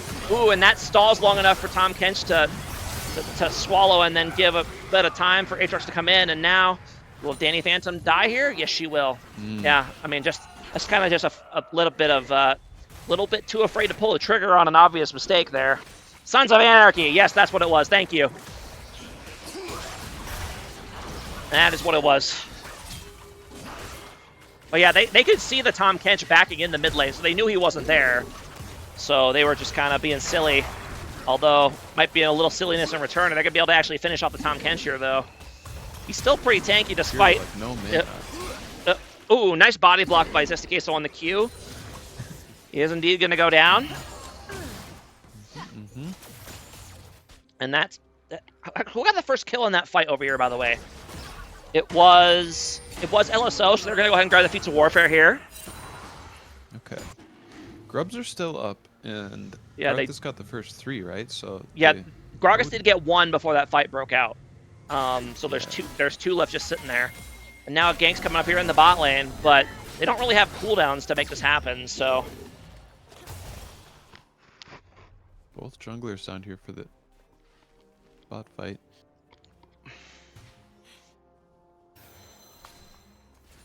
Nothing happening though, pretty neutral. And yeah, LSO needs to take advantage of these item spikes they got. They got the Bracket Slayer on Kaisa before Caitlyn got her item, so...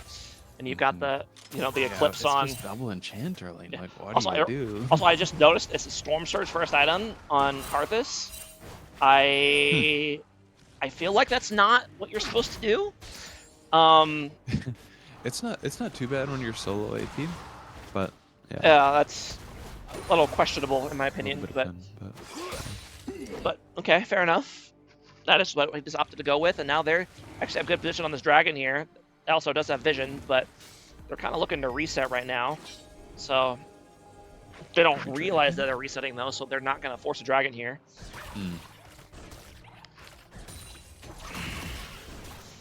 Turret plating will soon fall. All right. Now they're finally moving back, but LSO's on their way, although Gragas is way off doing his blue buff. I think they probably just have to concede this dragon here. Probably trade it for these grubs, I think. So you keep the objective count even. I really don't like conceding dragon like that when you got the item lead in mid and bot. But Just awkward tempo with recalling and nobody really around to contest it. And it has been a while since Zesty Queso has jungled for Team LSO, so you have to wonder if they're just not.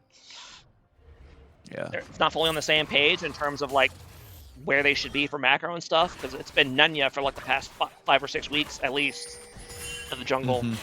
So, however, Naharu Slimes is very caught out here, and he should go down. Nunya's going pretty deep though, so he needs to be careful. Ooh, and the Seraphine ult comes out, but he ends up getting gobbled up by the Tahm Kench and then killed by the Tahm Kench. Nunya needs to not be here, and he's going to get hit by the Tahm Kench, and that was an extremely avoidable death that shouldn't have happened. But in the end, it did happen. And Gragas is over here just casually farming these grubs very slowly. He's not very good at doing epic monsters on his own, so you definitely want to have help. Might be a gank here on the top lane, though, although he's going to be given away by the announcement of the grubs. So that too. Yeah, so that and if that didn't do it, the ward would. So yeah. Yep. And are any of the towers close to going down for first tower?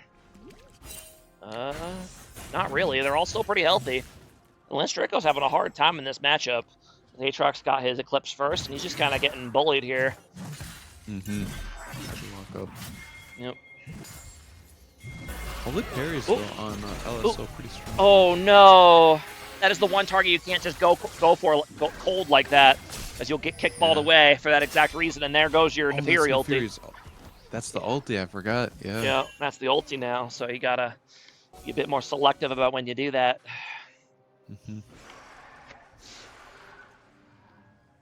And Lance Draco's gonna go look from the river for some juicy fruit, but he's not gonna find any. Yeah, game's still very close. Gold's about dead even. Karth is going for another aggressive evade here. Actually, he's going to be seen by the ward, but does LSO see it? If anything, they were probably a little late, but he ends up deciding not to gank anyway, so kind of got away with it. Classic Slimes gameplay. And Gragas still keeping up in farm, still ahead in farm of the Karthus jungle at this point in the game, which blows my mind. Yeah, and it's not like Karthus has bad farm, it's Gragas actually has really good farm, which is very strange to me. And he's got the full Lich Bane, so he's a scary boy.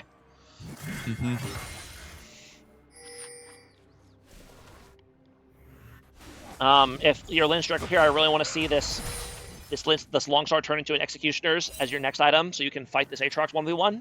You really need that heal cut for the dueling. Tahm Kench has one. Is that one? Like one Heartsteel stack. Yep, that's just the one. That was so long ago too. That was like when the whoever Seraphine died to the Karthus ulti. It was that fight. Yep. Forever ago. Yep. And Karthus is going to go ahead and try to do a lane gank here, which is probably one of the better ways for Karthus to gank, because his ganks are normally terrible. Ooh, and the all-in's coming out here in the top lane. And Lynch Draco didn't quite have his ult here. That'd be a kill right there. But in the end, they both walk away. Nice damage. And both mid laners kind of roaming down, but in the end, nothing ended up happening. Karthus is being a very patient man, because I guess he has no camps up right now. But in the end, I mean, what exactly are you waiting for to happen down here, right? You know, like you don't have setup at all, really, unless you bait Kaisa into jumping into you. Nothing's gonna happen. Yeah, I feel like Will's none of your business is like pretty heads up player where you might have a hunch something's going on anyways. Yeah, and they're able to go ahead and just get a free Riptide out of the deal, and that will secure the feats of strength over for LSO. He's still there. He's still there. All right, buddy. He's a heads-up player. Like- I don't know if he's this much of a heads-up player. though. like I liked it for a little bit when there was no camps because you might as well. But buddy, you've got 5 camps up. This is such a waste of time. like this is so bad. Yeah, you just have to get a kill now. Otherwise, Yep, you have to. And Gragas is here in the area now, so I mean, Kai'Sa ends up walking close enough. Them having to pop the ult to survive, and nice Seraphine ult. Now Gragas is here, and he's gonna survive. Okay, they do at least get 1 kill. Okay, they get 2 kills. They also kill the Gragas. Wait, how did they kill Gragas? Hold on.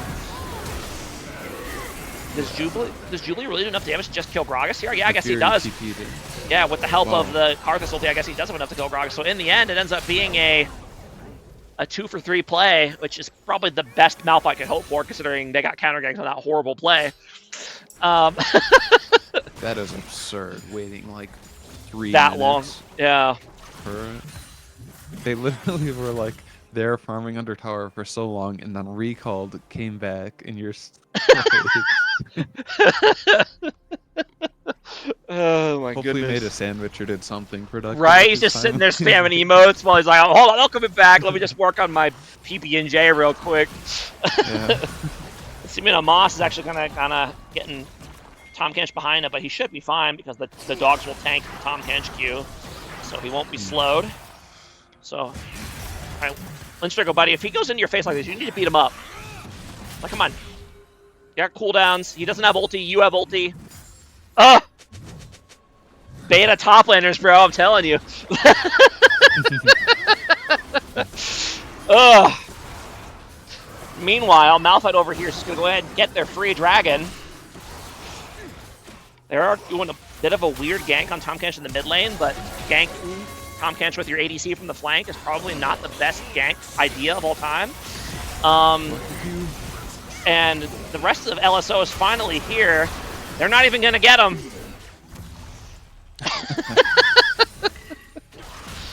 Oh, no. I mean, Tahm Kench got 2 Heartstone procs out of the deal, then got away. So, very great gank. Well played, gentlemen. Yeah. Oh, man. Who are we cheering? We're cheering for LSO, right? So it can go to 3 games for everybody's brackets to be saved. There you go. Did everyone pick LSO to win this? Is that what happened? Is that why we're cheering for LSO? And yeah, you're right. Didn't stop the Tom debut. And ooh, nice dodge there of the kickball, and is able to go ahead and get the Milio, whose champion name I couldn't remember for a second there. They do end up getting him. Good mechanics by Seaman Omas to go untargetable. That dodge the kickball. And Nanya Business 1v1ing Tahm Kench again. We saw how this went last time. I don't expect it to go any better this time. Although Tahm Kench doesn't have ultimate, so it actually does go better. So there you go. My bad. Sorry, sorry, Nanya Business. I doubted you, but you knew what you were doing. Mm-hmm. Fair enough. Well played. Well, 1K gold lead for LSO now. And Grog is still with the CS lead in the jungle against a Karthus, which blows my mind. That should not be happening in any universe. Yeah. So, and yeah, that's gonna be first turret over for LSO. Not that it matters at this point, but and here we go. Lynchburg, come on, buddy, go. That's when you go. He walks right into you like that. Come on, there you go. Okay, you have to actually punch him though. Okay, and then.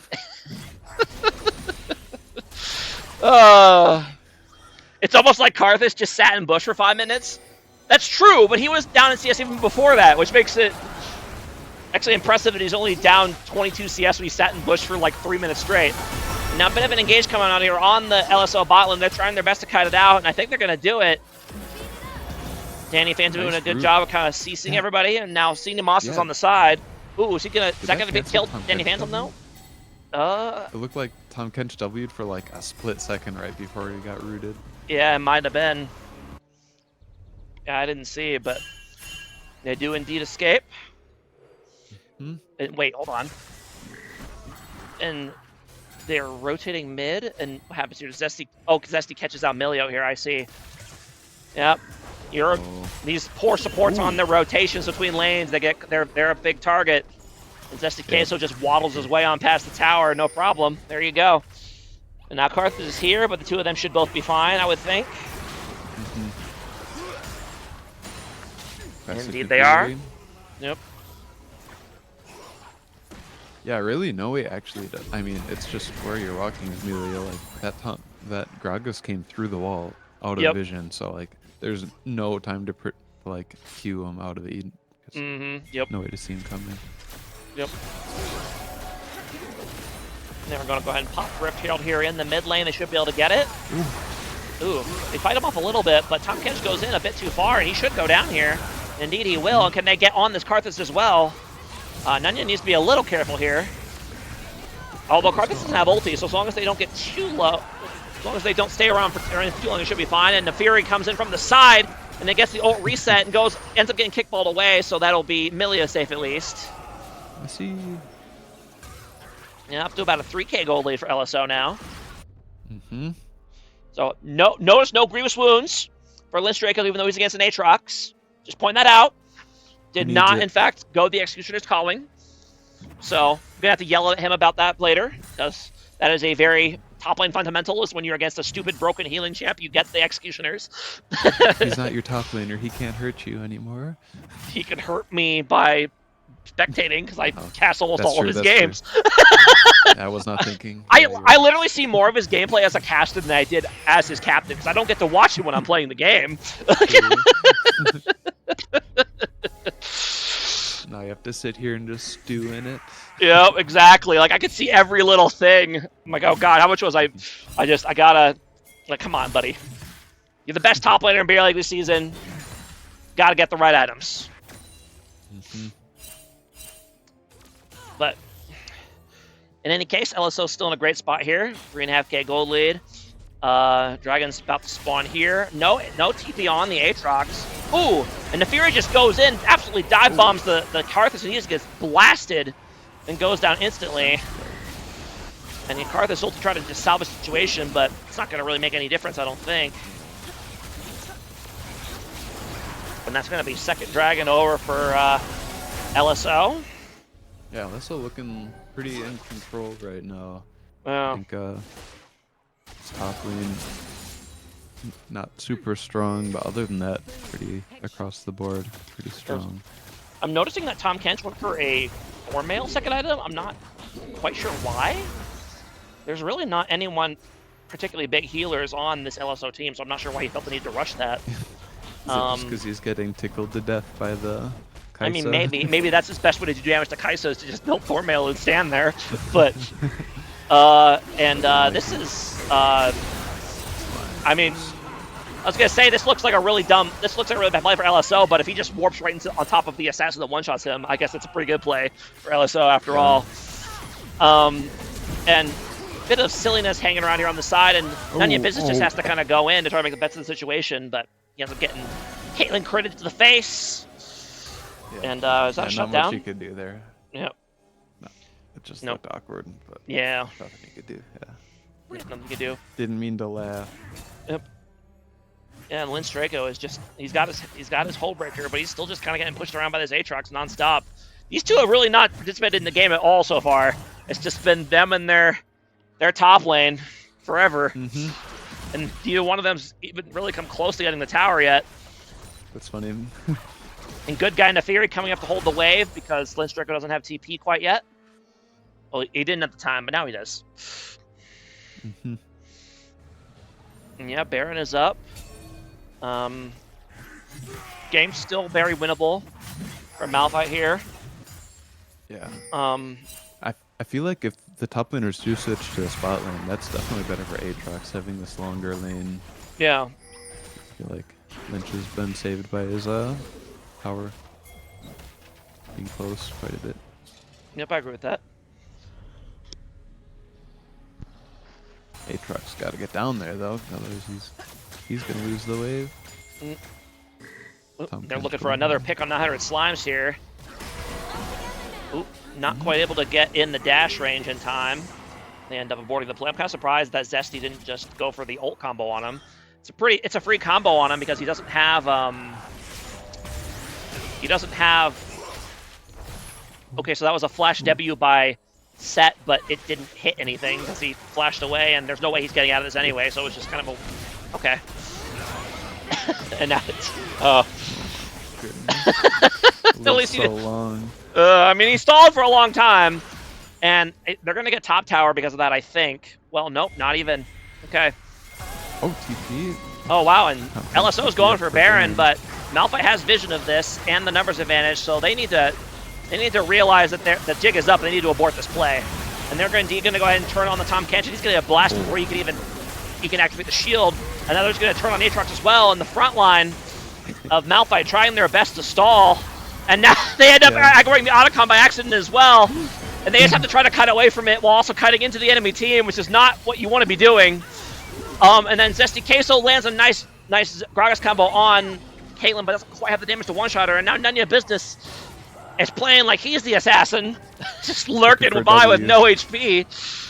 And LSO very lucky to get out of that with nobody dying from that play between aggroing two different big objectives while pinned by the enemy team. They just got ganked by Otacon. That's so funny. And Linstraco says, I know I just got ganked down here, but I'm just going to TP back and do it again. Heck with it. I want this tower. 700 gold is my birthright. I'm going to go take it. And he does indeed get it. So yeah, before he died last time, I was trying to figure out where he went because he was just on, like, must have been going for a tower with Karthus hitting him, or Tom Kench hitting him or something. Well, the Tom Kench, I think the Tom Kench debuted on behind him from out of vision, like across the wall, and then he like debuted, but then he like flashed so that the W didn't hit him, Tom Kench. So I don't know if it would have mattered, but Simeon Moss is going to go down here, and that's not great because he's worth a lot of money. I mean, maybe he can pull a crazy juke to get out of the situation, but I mean, it is. I mean, okay, fair enough. He should be home free, actually.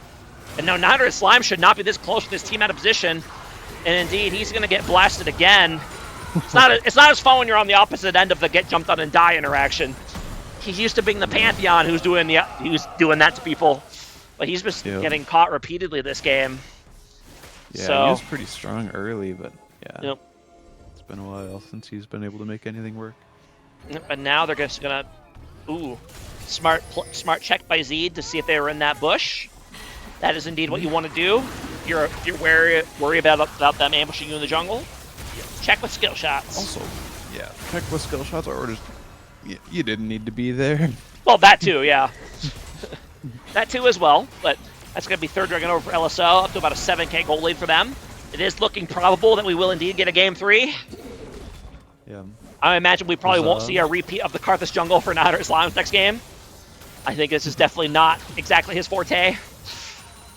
He used to being a big beefy boy that could scrap with anybody, and that has not been his experience. And that's kind of been the Niner Slime's Karthus experience this entire game, just getting blasted by mobile champions. So, I mean, if you didn't want to take Flash, you probably should have taken Exhaust instead of Ignite, to be honest. But I don't know if it would matter, but it'd make it a little bit more likely to survive these plays. Ignite doesn't do crap when you get one shot by Gragas or Neferi, so. And I'd like to see LSO go ahead and force down this Baron and put this game to bed. Because they're in a great spot here. Karthus hasn't done anything meaningful in probably the last 10 minutes because he's just done nothing but get caught out repeatedly. So, which is a problem because he's their jungler. So, not ideal. Yeah, it's kind of, he's been dead a lot recently. Yep. And this is the Chad Gragas build, by the way. Full AP with Magic Pen and Sorcerer's Shoes, and now he's going for a Void Staff. He wants the burst. Yep. He's going for the big Bumba plays, as they say. I'm not sure exactly why Lynch Draco was recalling at this exact moment. I hope it was for something important. If it was for a Black Cleaver, okay. I still don't like it, but at least it was for something. Yeah. Show. Looks like he'll get away with it. Yep.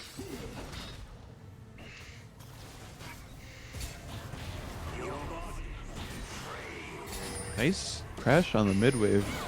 Yep. Sure how they, I would have really liked to have seen like an intercept here as they're going behind the wave because they're kind of split up. But Then Draco. and Nanya is just kind of cyberbullying the card this year. Oh, and he ends up going in together with the Fury, and that's good. Oh, and then the reset going on the Caitlyn. Nice dodge to dodge the kickball once again. Now Zesticaso's here, but not quite able to land the combo quite yet. He's going now, not able to land the combo, but it does do a bite chunk of damage, and now sets something in from the side while the rest of LSO pushes forward. And that might be game here, to be honest. Yeah. Well. Yeah, Nanya Business doing a really good job positioning this fight. Yep. Especially. Yep. Ooh. Okay, and yeah, there we go. Bomba. It's not game. You don't think so? Well, I mean, at this point, I think you just force Caitlyn off the wave. Oh. Yep, and that is indeed what's going to happen. And Aatrox is doing his best to try to push him back, but in the end, it's too much shielding and healing from Seraphine, and he ends up going down. And that is indeed going to be game here, barring something extraordinary. And nope, that will be LSO for game 2. Nice rebound by them. And still going to flame Lynch Draco for not building Grievous Wounds against an Aatrox, but I'm not going to do it right now because that would be considered a betting competition. So hopefully he'll figure it out on his own. I'm not gonna PM him between games like build Grievous Wounds, you noob. You know, like that would be not very sporting. So I will not do that. Yeah. Okay. And that concludes game 2. Nice bounce back by LSO there, and we are moving on to game 3, which is what we wanted. Yeah. LSO with the momentum. Yep. And out of curiosity, did Karthus take the most damage on his team?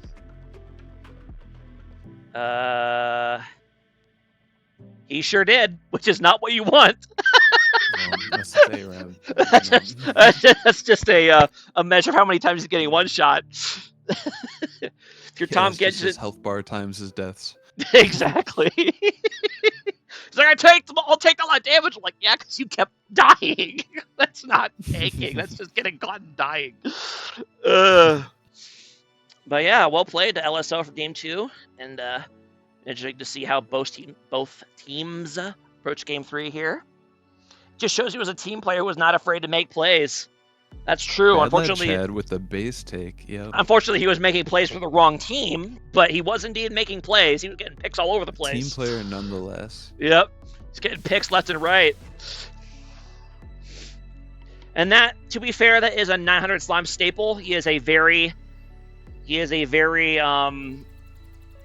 what's the term? He's a very I don't want to say hot and cold player because that's not quite accurate. Boomer bust player. That's a good way to describe him.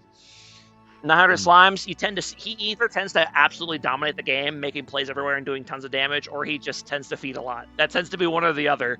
That's just kind of his play style. Like his way of like not getting tilted is just by not caring if he dies, but it also like it's just gotta tilt your team. A little bit, yeah. Probably a little bit, yeah. His mental is pretty stable, but everybody else's might be the cost. Yeah, exactly. Except all good. He's bulletproof. Oh man.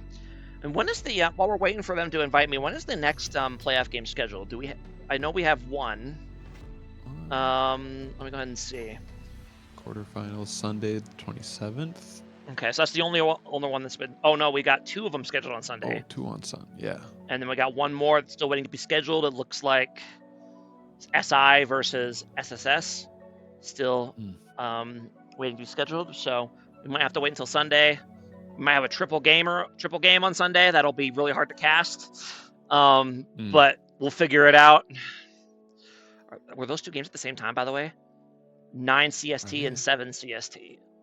Okay, so maybe if the first series is a stomp, maybe we can get to the second one faster, but we'll see. Yeah, it's definitely enough time for 2 games. It could be 3 if they do it quick, if they move quickly. I have never seen a 3-game series last under 2 hours because people take too long. Although if they start early like this series did, maybe they could. Yeah. I feel like most 2 games are like an hour and like 40 minutes. Something like that, Hour and yeah. a half hour and 40 minutes. Yep. It depends So a if lot the on other the team teams wants to be too, though, casted, because it might- some teams take a lot longer to get moving Very true. than other teams. This is the first time I've ever seen Yeah. teams want to start like 15 minutes early. That blew my mind. Usually Yeah. it's much more likely to be 15 minutes late than 15 minutes early. Yeah. Which, It's you know, it's up whatever. to People got them. lives and stuff, but Mhm. and it looks like the sides are going to swap once again here for game 3. So we Malphite back on blue. Series Yeah, tied actually, 1-1. we're at 156 right now for this going into game 3, so pretty unlikely we Yeah, finish at three games. true. They're going to speed run the win or the loss, and Mhm. I don't think, even if they surrendered immediately, I don't think he would be in time. They can't finish the draft and loading the game in time. Yeah, What the fuck is up with this overlay? we're just It's- waiting for the draft link. It looks funny, Yeah, but yeah, they just haven't given me the draft link yet. So it's the YouTube page for the music that's playing. So that's what you're seeing. Mm.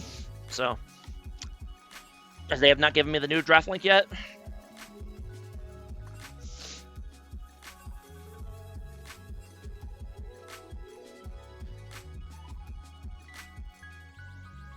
where can I gamble on this? I'll put up the prediction as soon as draft is done. And there you go. Draft for game 3. Score is 1-1. Do we know size and score? Score is 1-1. Malphite's gonna decided they want blue side for game 3. Seems like both teams want blue side because they've been trading it off every time. Although, do we know how sides are determined at the beginning of the series? Is it higher seed? Yeah, I think higher seed chooses for playoffs. Normally it's coin flip, but I Okay, think higher seed chooses. so LSO picked red for game 1 and then took blue after game 2, and then Malphite took blue back after. Okay, all right. We'll bet at the end of draft. The longest I can select, I think, is 5 minutes. I think. Let me look. Oh no, I could do 10 minute. I'll do 10 minute. I'll start it, and I'll do it. No, I've decided minute, I that guess. since they're waiting, they're making me wait. I've decided I want some popcorn, so I'm gonna go upstairs and microwave some popcorn real quick. So you want to go ahead and commentate these Sure. ban phase if they get started while I'm gone. So I'll be back in a few minutes. Yeah, sounds good. Yeah, I'll start the prediction early. If you guys want to predict before draft starts, you can't switch sides, so that's, I guess, up to you.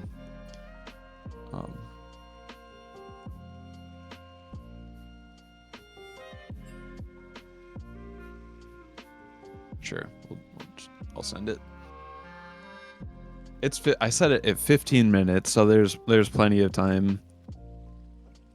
I would if I were you, I would wait until after draft, but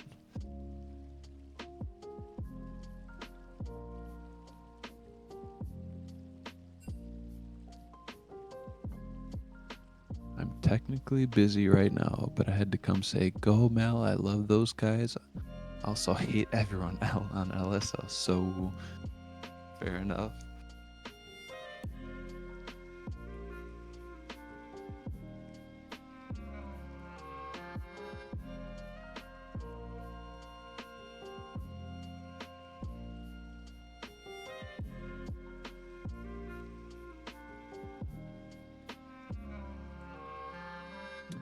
I'm predicting Jinx ban.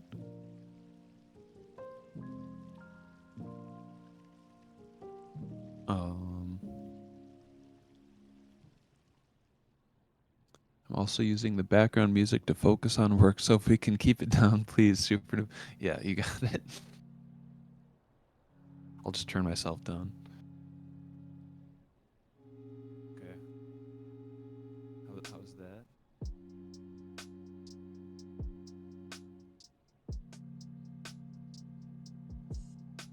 Okay, sounds good.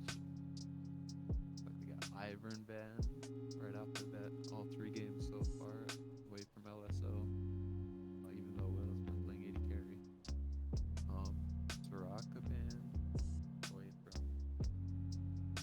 Seed. Kled ban away from LSO. Pantheon away from Slimes. The Fury ban. Okay. Let's turn back.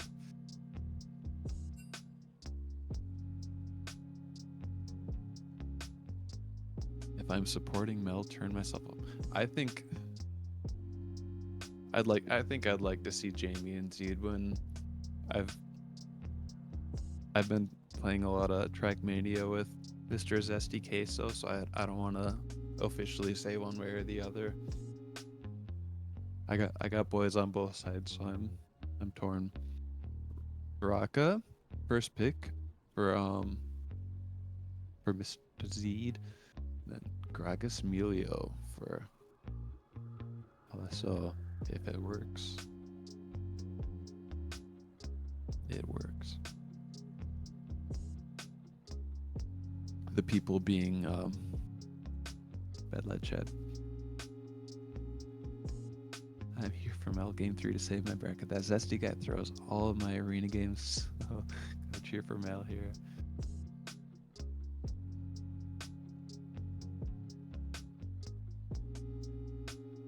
Chances are it's LSO, even though I picked. So, yeah, that makes sense. LSO does have the momentum from game 2, so.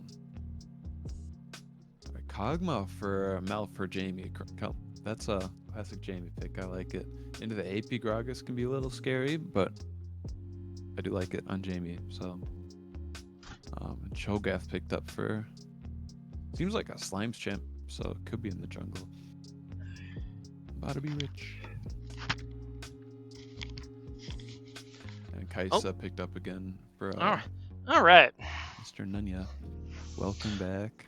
Thank you. Looks like they have indeed begun. LSO decided, hey, that Gragas works pretty well. We're running back. Yeah, LSO kind of running back their whole thing so far. Stuff again, but yeah, exact same picks and bans. Mel, very different picks, but yeah. Yep. I do like the Kog'Maw for Doobly. True.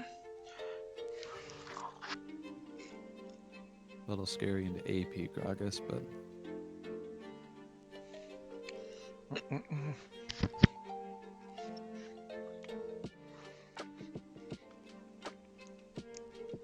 I may have entered this prediction thing. I feel like 15 minutes is way too long. Oh, what did you predict for 15 minutes? I set it up to be 15 minutes long because I started it so early. I mean, 10 minutes might have been too short, but we'll see. Some people might get a little lucky and see. Late, but yeah. That's I see that Malphite, they really did not appreciate the Neferi last game. yeah, Go ahead and ban that right away. Enough of that. Yeah. Yeah, I don't blame it. Kind of invulnerability is just crazy. Yeah. Yeah, vote with your hearts, everybody. Bad Lad Chad. He's getting some great ROI here because he voted with his heart. It's gonna be the Garen lock-in for LSO. I like it against that big Cho'Gath. Sadly, I believe no Pengu Garen. I believe that's gone now. I think. So, sad times. We didn't get to see any Pengu Garen in Beer League.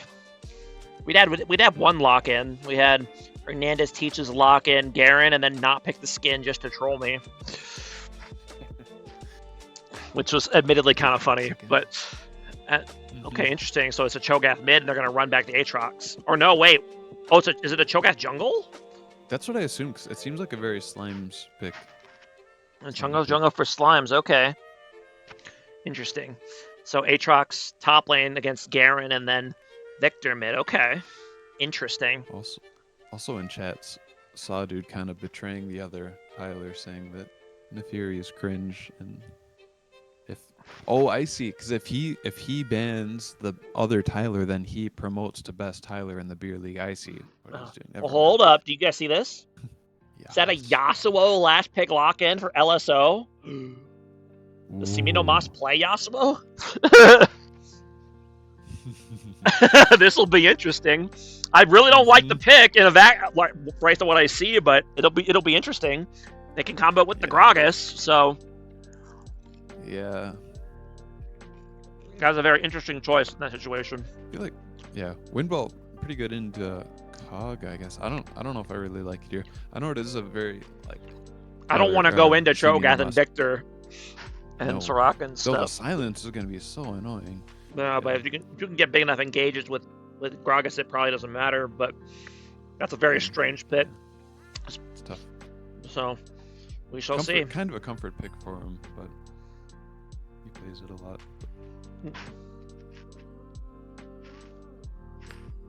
Pumping his entire life savings into LSO stock.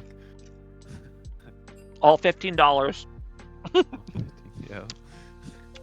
Dollars? No. Channel points. We don't have dollars here. True. I don't know what those are. Definitely don't have dollars here. That explains why I don't get paid for all these casts. No dollars. Yeah.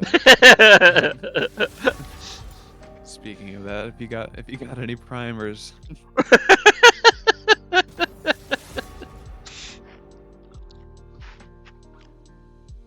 We did get some primers last stream. I think somebody donated 5 subs on top of some primers, so got a little bit of money rolled into the bank.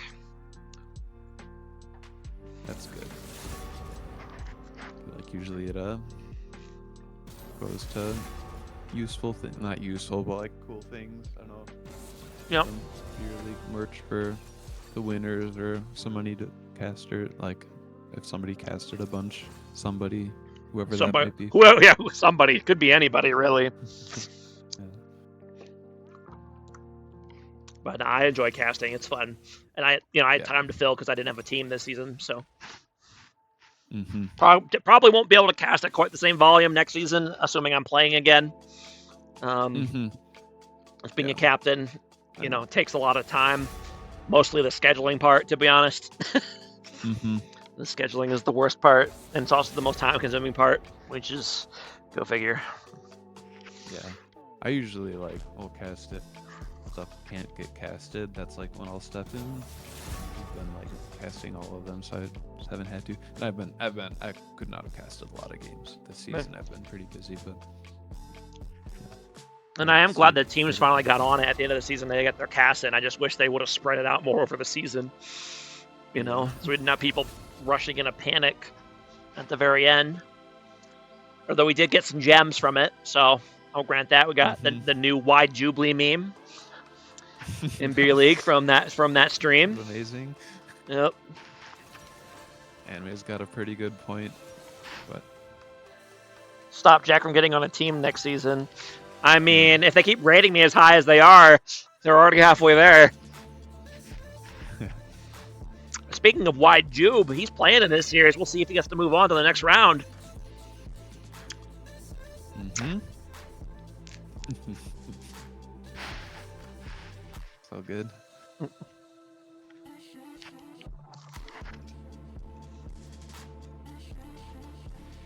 my beloved.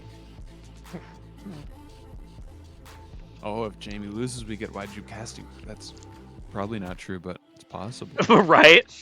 I don't know how many casts we're going to get from other people over the course of the playoffs because there's no casting requirement to dangle over their heads now. So Yeah. I imagine I'll probably cast a solid majority of the playoff games, which is fine. It's just kind of like everyone's like, we got it over with. We don't have to do it anymore. I'm like, guys, there's still seven more casts to do this season. Yeah.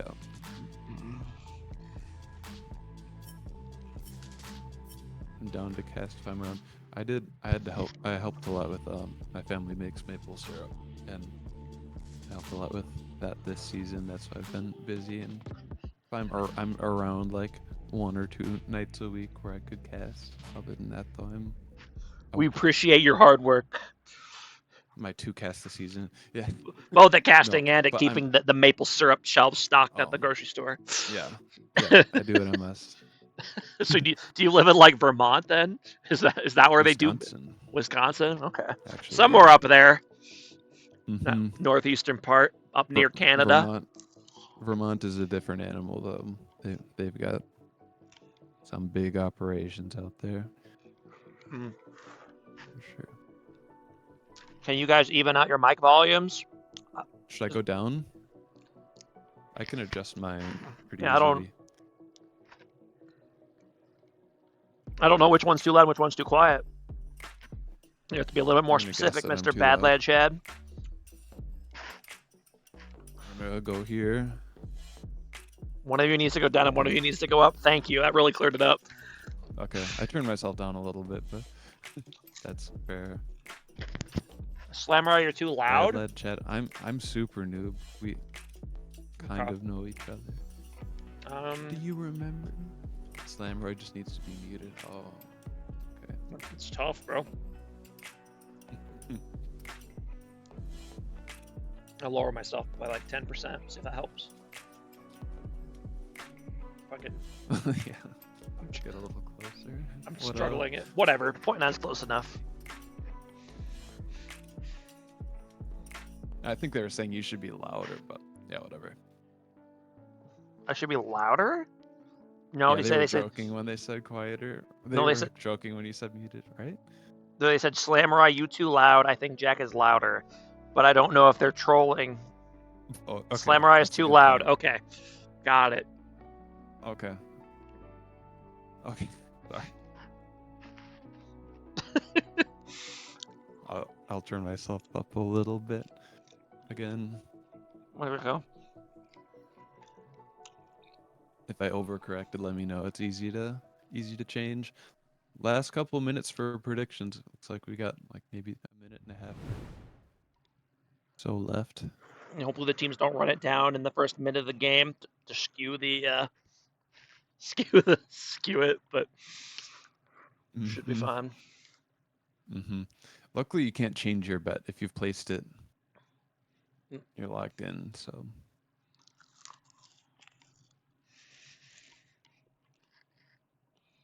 Mel invades. Yeah.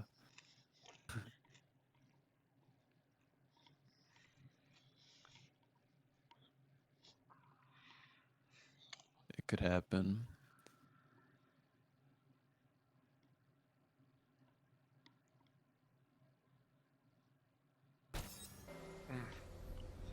Okay. Nice soul for Mel. And a nice little pause right at the pause. This is- beginning. I was gonna Yeah, say this it is wouldn't be a perfect beer for league. prediction. It wouldn't be a beer league game without a pause. Yeah. Yeah. All right. Feels like home. Are both teams set as Malfire? Are you sure? Oh, you're right. They are. Lol. Whoops. Let me go ahead and fix that real quick.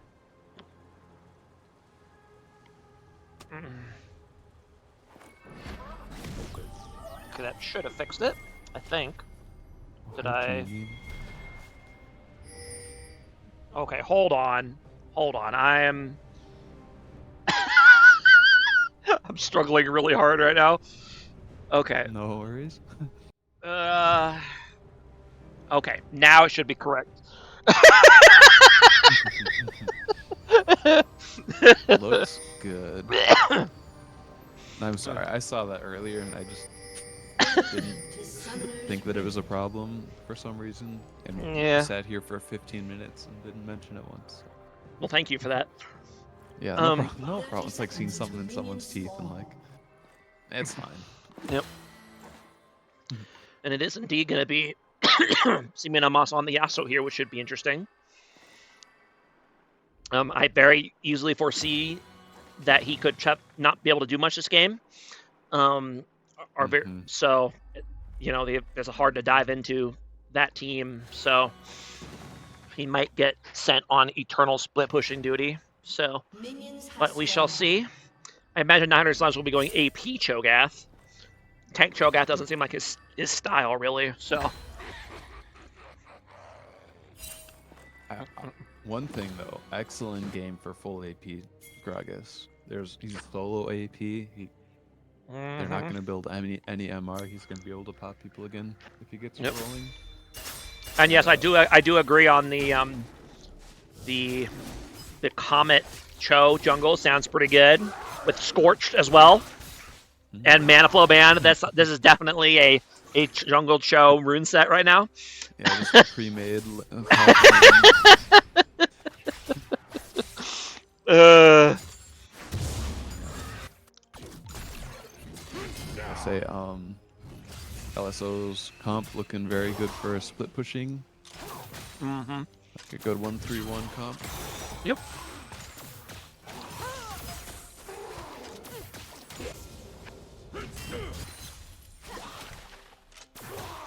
Junglers are starting on opposite sides once again. I think they've done that every game this series, so not a lot of early jungle interaction.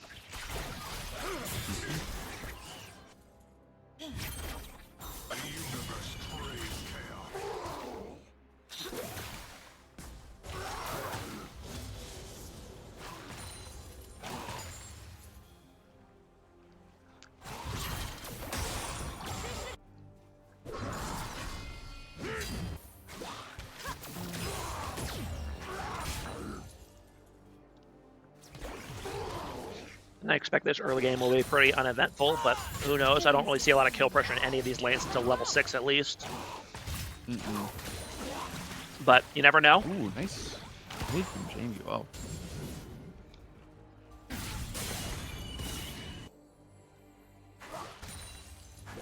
Like 2 or 3 autos in the queue for nothing. Yep. I will say I'm a little jealous of Asiminomos here, because I am a Yasuo main at heart, despite my Morgana playing ways, and I never felt comfortable picking it in Beer League, and here he is picking it in an elimination game. So clearly he's much more of a man than I am. I would have just locked in Hui again and been like, well, hope this works.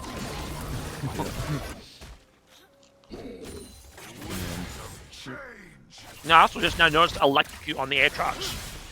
That's interesting. I've seen it, but yeah, interesting. I wonder if that's just. Wait, is even ADC all series? You mean? I assume you mean Nunya? And he has. No, he has indeed. That's just what LSO decided to rock this series, apparently.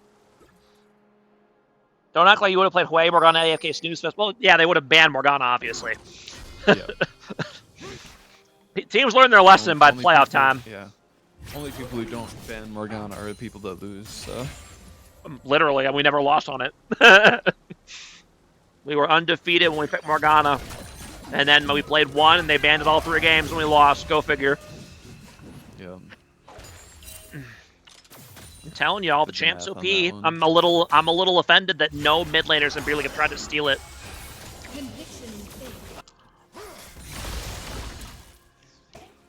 You played AD carry too, and your Kaelin was kind of. Yeah, that's true.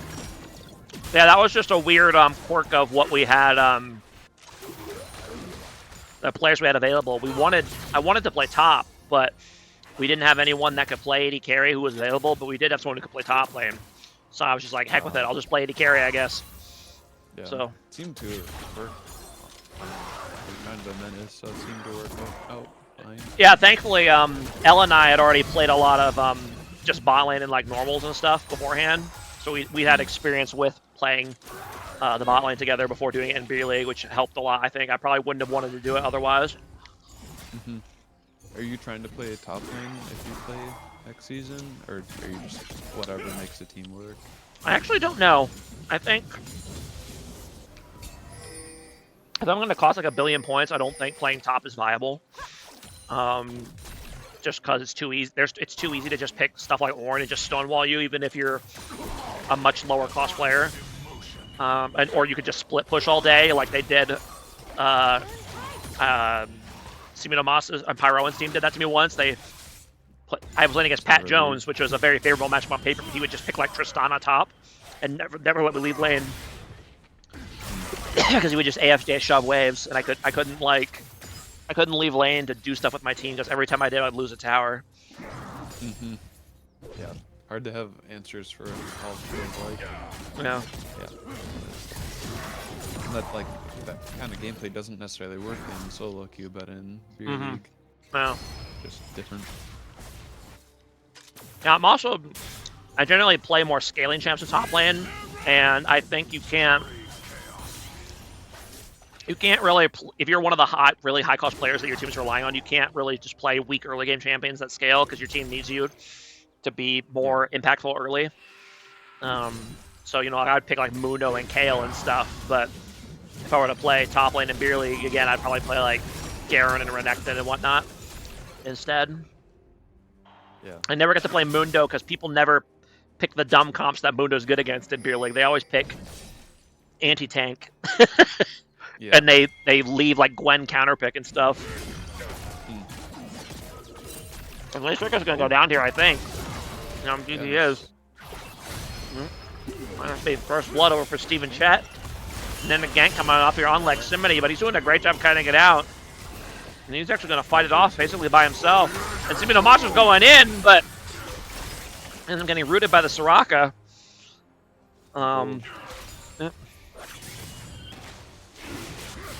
And Malphite's gonna go ahead and move in here on Dragon number 1, and they got Grubs at some point as well. I don't even remember that, but I'm not surprised. They've gotten them every game so far. And the LSO bot lane here moving in very aggressively despite being outmanned. They do not appreciate them taking this Dragon, but they probably should be a little bit more respectful. And I think, yeah, they're both just gonna go down here. And now the mid and jungle are here, but they're a little too late, and they're probably both gonna just go down as well. They might take some with them.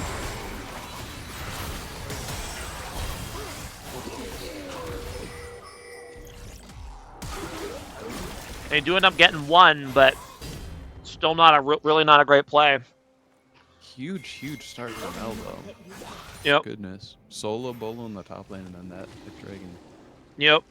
Yeah, Malphite up about a 1k gold lead already, plus the grubs. So. And Garen doing some proxying, which is about to meet his expiration date here. Although he could probably just kill this Cho'Gath.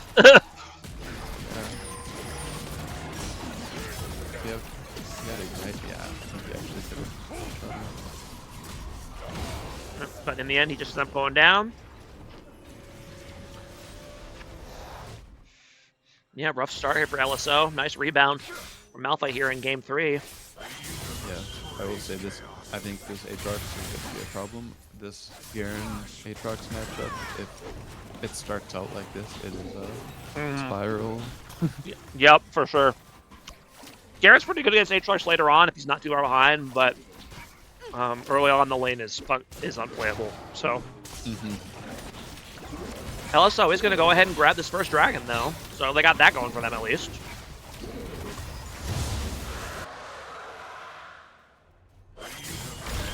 Yeah, Rodrigue's nice.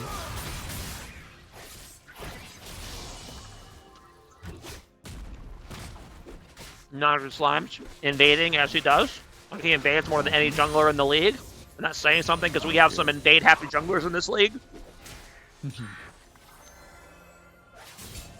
Eric 29 is probably the only one that invades quite as much as 900 Slimes does. So we got some. Why take your camps if enemy camps will do fine?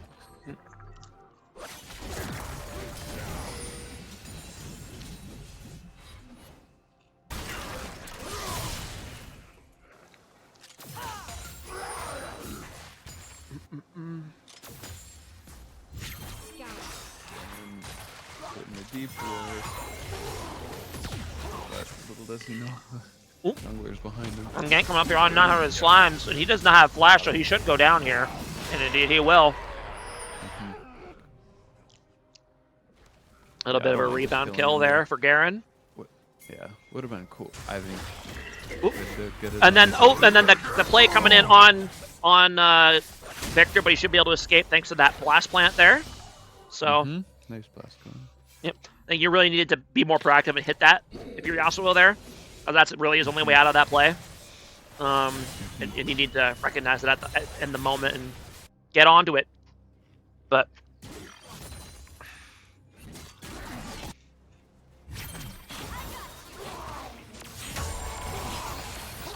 2-0-1, down a little bit of CS, but that's fine. Being like definitely the better scaling AD carry, I think. Yeah, I'd say that. assuming they can keep him alive. That's that caveat to that. Yeah. Yeah. It's like Heisa kind of pumps too, but I feel like the Kaga is so much better at just being able to DPS during fights with extra range. You are very quiet now, by the way. I'm gonna have a hard time Okay. hearing you. I can turn myself up for sure.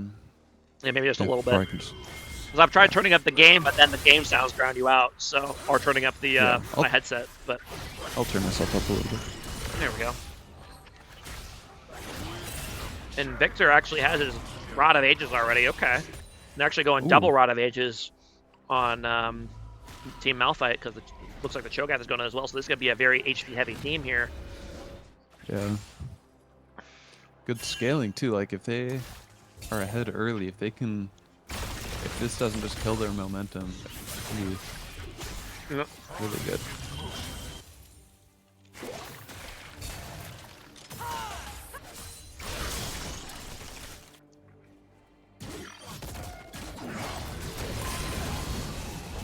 That's why I was like, I wouldn't mind Gragas getting that kill. I feel like one kill isn't going to save this lane for Garen. And Yeah.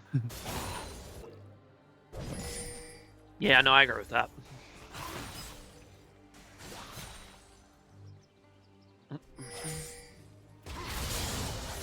But he does seem to be doing okay. Like, he's surviving now. Yeah, he's doing fine. He's just kind of getting smacked around a little bit, but he's keeping up in farm. So here comes a gank in the bot lane, and Danny should be fine. Oh, well, okay, maybe not. If she ends up getting munched, but Niner and Slimes will end up going down and return here in just a second. Now Zesticaso's here, not the best Gragas ult, unfortunately. He's kind of just holding his E flash here for the longest time. I'm not sure what he's waiting for. But he has them both available. That was a strange play. I feel like you E in with flash first and then you pop your ulti, but playing like AP Gragas, like it wasn't gonna be a last hit, so he wasn't gonna go for it until they're a little lower, but that's just not gonna happen with Raka. Oh. But in the end, 1 for 1.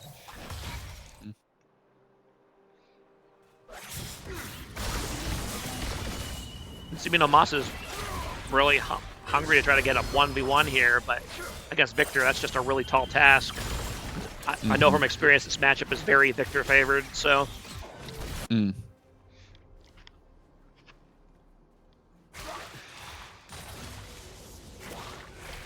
of your business, trying to be a little cheeky here, pretending he's left the lane, but not going to fall for it.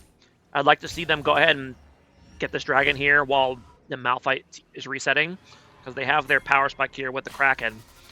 So they got time before Kog'Maw gets back with his orc. So I'd like to see them kind of giddy up on this objective here. Yeah. They are indeed. Cho'Gath is on his way. But they should be fine. Yasuo actually has to flash because he tries to rotate, but doesn't come up. And now they're going in on 900 Slimes. And there goes the Yasuo Gragas combo, but ooh. And Yasuo just barely survives. They ran out of damage. They couldn't finish him off. Okay. Well, despite the early fights not quite going their way, LSO's managed to kind of turn it around. They've clawed back the gold lead. They've gotten 2 dragons. I mean, that's what you have to do. And they got 3 grubs as well. I don't remember when they did that, which you can tell I'm getting fatigued as a caster. I don't even notice when the grubs are being taken. Once we start to get into game 3, I start getting worn down and I miss some of the details. But God help me if I had to cast like a 5-game finals this season. Yeah. Like, so I have to be very like invested to make it to game 3, much less 5. Oh yeah. And people who don't cast, they don't get it. Like, it's hard to pay attention to the game for this long a period of time.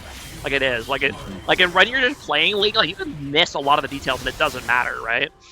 Because you guys just focus on what you're doing and it's fine most of the time. But when you're casting, you have to actually pay attention. Yeah, you just have to pay attention to the whole game. And that's a lot harder than just playing.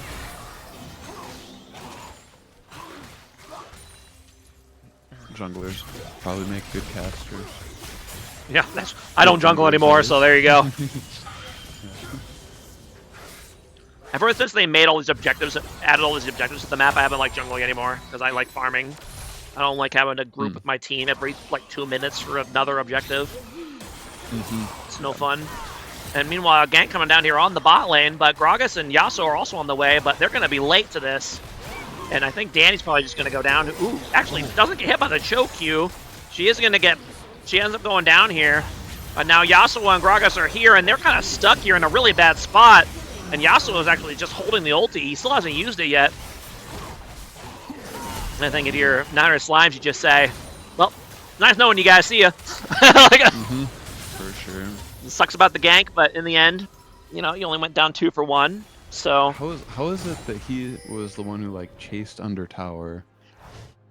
900 Also Slimes. the one to get out with full health. It's a good.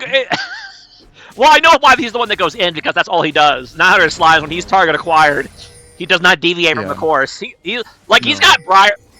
What on? What the?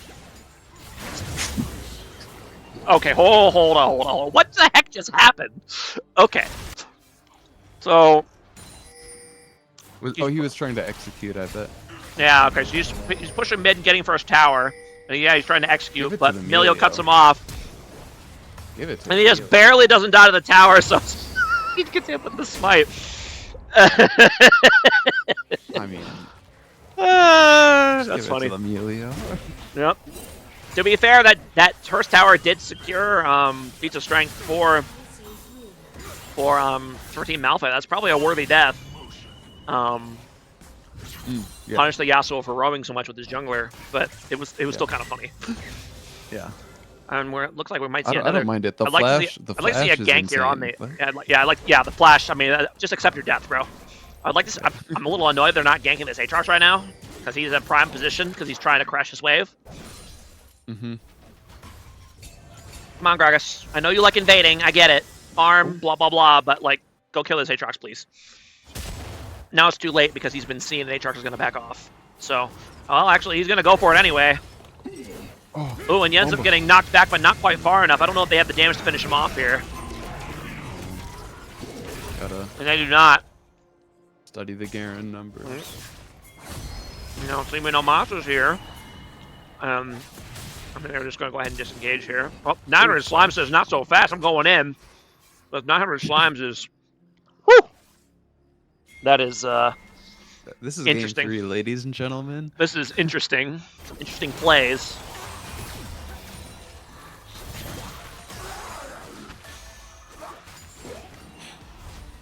Okay. That was one of the weirder flashes I've seen in a while. All right. It was a sending a message flash, clearly. I'm not afraid to fight you. I'm going to flash towards you for no reason. It's like, all right. I'm so scared. Yep. And next dragon is about to come up here, while Ref Herald is also up. The zoning flash, indeed. His most sacred technique.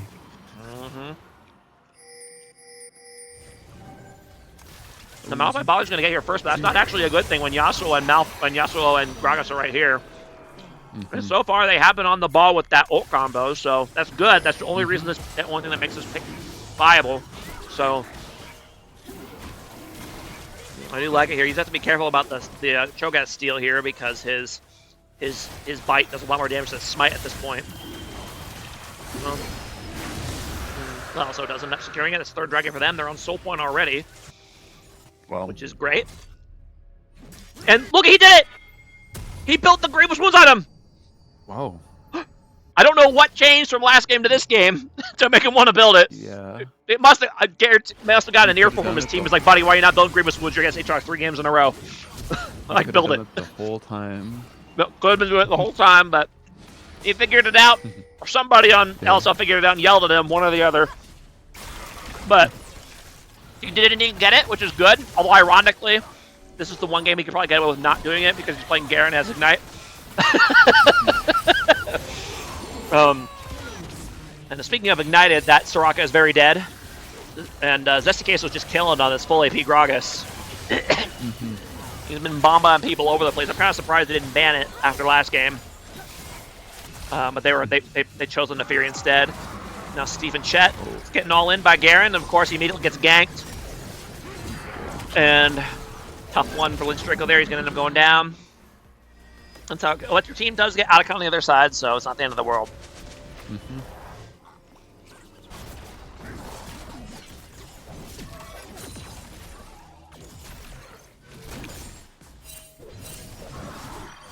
Saw dude not happy with that Yasuo ulti on the Rocco when she had like 10 health. I don't hate it though, because it's like that's You secure it. Make sure she doesn't. I mean, she had flash, I think, so you make sure she doesn't flash over the wall and escape. So Yasuo ult's a low cooldown. It's not that big a deal. You know. And like, it's not like it's gonna be up before Gragas ulti, and that's like the one thing you're playing around. So. Yep. Meanwhile, 900 Slime's kind of getting a gank on the side, but Zesty Case was here to provide cover. He's pretty far ahead. He's got a full 2 levels on him. And he's building a Sunfire Cape! No! No! Oh, no, I'm focused on the game. I am... my soul. And Zesty Case goes in and bombas Aatrox. And now Victor's here on the side, but he's not going to have a ton of help at the moment. Is he going to end up going down as well? No, he survives just long enough to escape. The Lord's work. And they're going to be able to get 900 Slimes. Indeed, they are. Oh, and meanwhile, Garen's just getting a happy push on the side lane. And now Yasuo's here. Here comes the combo way after it's already needed. You know, this is a very dead Victor. There we go. Oh, and they got them both. 4 people top, and yeah. Lynch Draco able to get tower mid, and he's going to go ahead and get tower bot here as well, or at least start to get it. Yeah, not bad. Mel kind of committed so much to that top fight, and everyone died. Yeah, not ideal. Yeah, they're not even going to stop Lynch Draco. I mean, this is a 2.5 kills worth of gold they're just giving away for free. Which is not what you want to do. This is the #1 way to get back into the game when you're behind as a top laner. You just get those tier 2 towers. 16, if you can get 16 before you're back, that's going to be a huge power spike for him. Yep.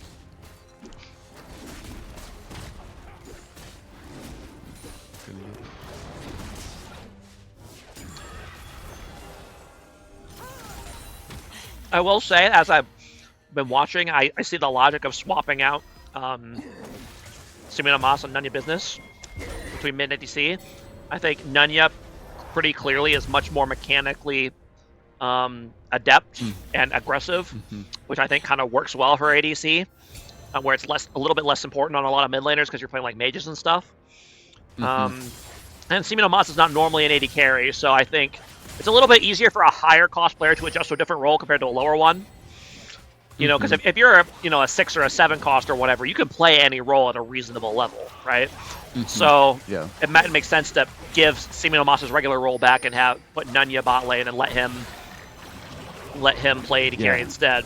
So I think that's something that, like, I mean, Will's been in the beer league for a long time, but like a lot of people take a little bit to learn in the beer league is that like a balanced team is better than a good player. Oh, 100%. Ooh, and Zesty Queso is out looking for blood here right now. See if we can get engaged on somebody, and they're just hanging out waiting for this potential Infernal Soul here. I don't like that Garen is pushing top here with no tower, with no TP. Now, he's getting matched by Victor anyway, so it doesn't end up mattering, but I don't like that he's not in position for this at the time of this play. And it's going to come down to... Oh, and Cho'Gath ends up stealing with the ulti, so that's going to delay the Dragon Soul for now, and now the fight's going to break out. And Zesty Queso dies without really doing much of anything. And now Victor TP's in as well, and this is exactly what I was afraid of. The fight's still going reasonably well for LSO despite being outnumbered, but this is exactly why I didn't want Garen to be top lane right now. I think this fight goes completely differently if he is here from the beginning. I probably don't... Well played by Kaisa. But yeah, well played by Kaisa. Until that point, anyway. And then flashes and then goes back in anyway, and then dies, and then Lynch. I mean, I talked about it during game 1. This is kind of Lynch Drago's biggest weakness as a player. Is he just gets a little lost sometimes. on the macro plays relative to where he should be to the team, and puts his team in bad position. So like that, for example. Yeah, he was just on a huge power spike too. Yeah, and unfortunately they let the choke. I mean, if Garen's here frontlining, there's no way Cho'Gath has to just walk up to the dragon like that. So, no, Lance Draco might get a free pick on Jubilee here. Demacia. Okay. Silence. Lynch Draco, buddy. I want to root for you, I do, but this hurts my soul. Okay. Garen had ulti. That I is know. insane. Zed just broke his ankles. That was.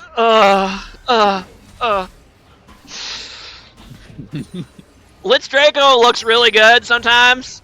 A lot of the time for a 1-point top laner, he looks like the best top laner in the league a lot of the time. But He had flash too. he has these moments, and it's just like, oh god, oh man. Well, Yeah. thankfully it won't end up. It's flash ulti Yeah, doesn't get the kill. Oh my goodness. and it's unfortunate, but He doesn't know how silence work. He's like, my ult key doesn't work. Well, yeah, I know he was that's silenced, but Soraka. he's still like he could just walk out of it. Like he's Garen. Like, come on. Yeah. Like, there's no universe he should not get a kill there. 99 times out of 100, Garen gets the kill. That was just the one. But alas, thankfully, as kind of embarrassing as that was, they don't actually really lose that much for it. So No. LSO's still in a very advantageous spot. Yeah. Garen on his big power spike now doesn't have flash and didn't get anything for it. That's kind of annoying, but Yeah. it's okay.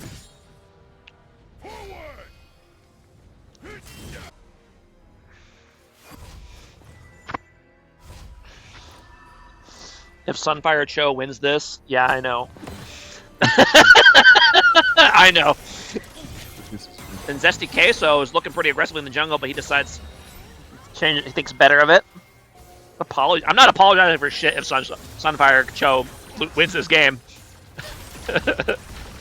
Oh, and Steven Chet is over on the side. They don't see him.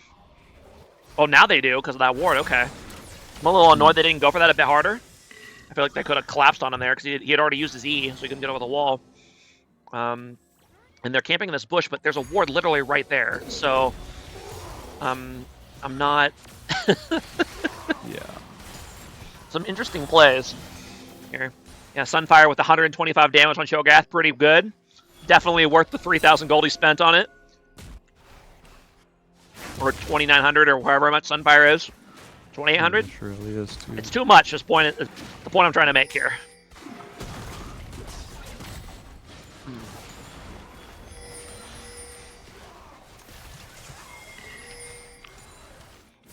Garen might be getting collapsed on here, but he should be fine. And I think if you're LSO, you just don't panic. You just wait for next dragon. You just play it a little bit better. Someone needs to yell at Lynch Drago, make sure he shows up to the dragon this time. And you need to ult. You're on ulting Cho'Gath duty because he's the only way they steal it.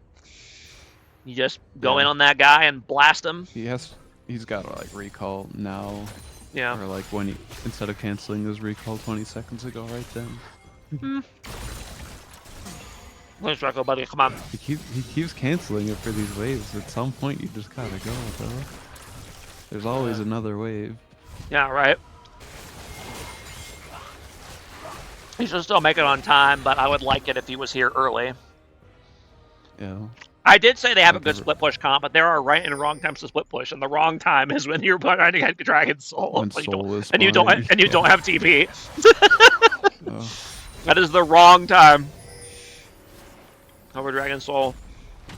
Although 3 team members are already there. as slow as Garen, or slow as Lynch Drago has been rotating, Malphite has been even slower as a whole. Although Zesty Queso gets a little bit lucky. Oh, they're going in. I'd like to see Niner. Yeah, there you go. See, that's why you wanted the Garen to show up, so he can kill Mount Cho'Gath. And Aatrox gets on the back line, but that's not going to be enough. And now Victor's going to. Did you really need to run away from that laser when you're full HP when he has 1 health? I get it. Your dodging reflexes kick in, but at some point you gotta let your. It does eventually get him. Okay. And Dragon. And they should secure the dragon here without the jungler. Good job focusing the Cho'Gath there. That's exactly what I want Garen to do. Every team fight, focus the Cho'Gath.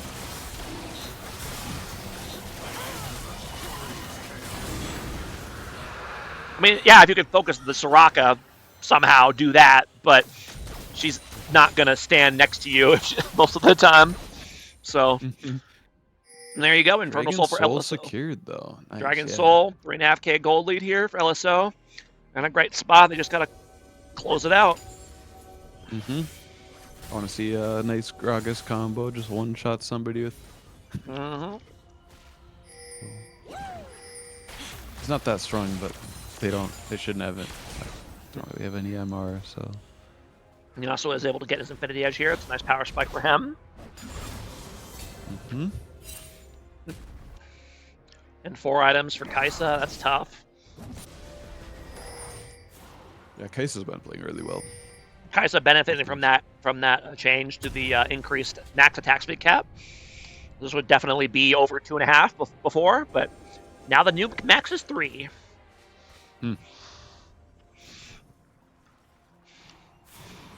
And yeah, I think you just play around this Baron now, and I think Lynch Draco, you're strong enough to just kill this Aatrox now. To be honest, like you got your 2 crit items, you got your Stride Breaker. He's not really that tanky yet.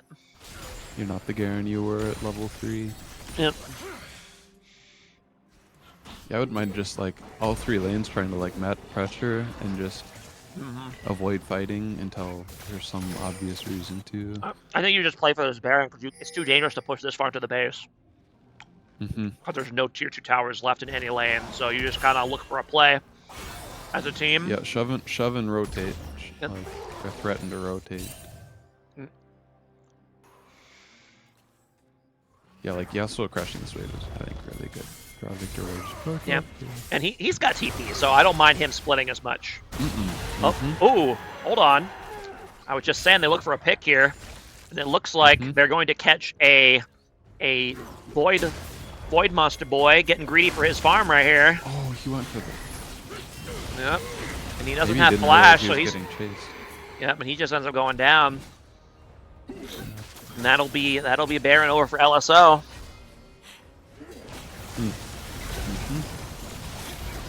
Nice.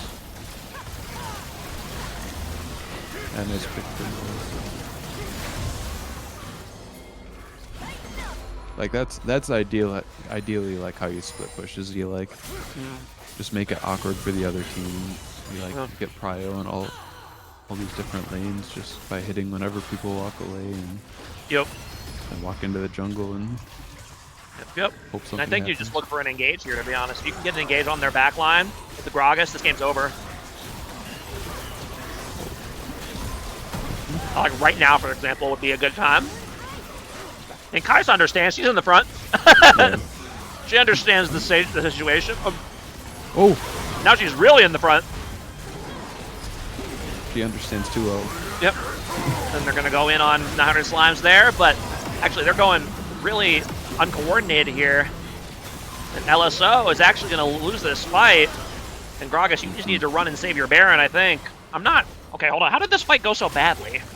So let's go ahead and see. Kai'Sa just kind of... Kai'Sa went crazy, but I don't think that was the main problem. Like, yeah, she went crazy, but she was fine. I think. Yeah, she's Zanya's.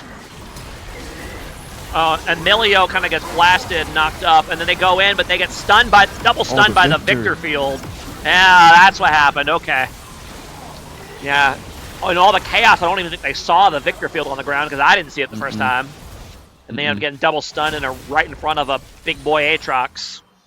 And there you go. The Sunfire Joe up to 285 damage now. Pretty good. I don't even know if he gets close enough to proc Sunfire on them most of the time. And unfortunate that LSO died here, but they shouldn't lose too much out of it. At worst, they might lose this mid inhib tower, but they should be fine. And just in case of doing the right thing, realizing his goal is to clear the wave, mitigate the damage. Yeah, also, they got the inhib. Like, why engage? Like, yeah, you're not going to end the game. I don't mind the engage if it was closer to farther from the towers. Like, if he engaged, like, over here, Odin fine with it. But once they got all the way back to these towers, at that point you don't engage. So, and you could tell Nunya was really wanting them to go because he went in first, which should not be happening. And he was trying to go, and they were just not pulling the trigger. So I get his frustration. But yeah, maybe he was hoping they could actually end there. That's the only reason you go in there is to threaten. Hey, you know what? Saw dude, I'm not biased. I'm just talking about. I mean, I am, but I'm not biased. But I'm talking about like it was a misplay by LSO in their base, and they didn't get as much as they should have. That's why I'm commentating it that way.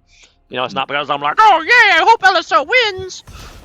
You know, it's not like that level of blatant bias. I think it's just if you're going for an aggressive team play and you mess up, I think that's the most important thing to commentate on. So, you know, I mean, good on Malphite for coming out ahead, but that was LSO's mistake to make, right? Like, Malphite didn't make a play, LSO made a play for them. So, Yasuo might actually get caught here.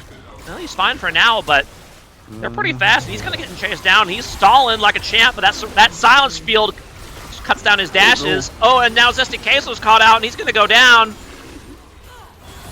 And Nunya Business is over here on the side, and he needs to. These guys just need to get out of here and get ready to defend. Yeah, at least regroup. Well, that's Elder coming up at 30 seconds.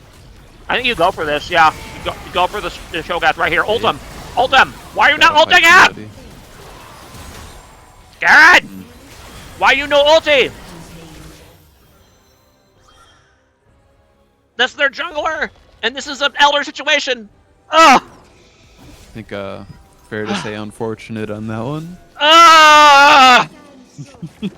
Guys, please. I mean, congrats to Malphite for taking advantage of LSO just being split for no reason like that and a bad timing, but I mean these. Kai'Sa? Oh, I guess they're going for Drake. I'm surprised Kai'Sa there though. Yeah.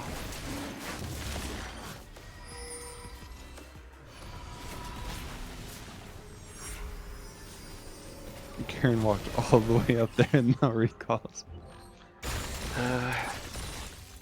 We need 2 more games of this. Oh God, no. Nope. Now if you're LSO, you just wait out this Elder. You don't fight unless you absolutely have to. Unless you're getting dove onto your Nexus towers. Because Elder, I don't remember exactly how long Elder Dragon lasts, but it should be out by the time this Baron spawns. So you just need to not get caught here, for example. Yeah. Only best of 3.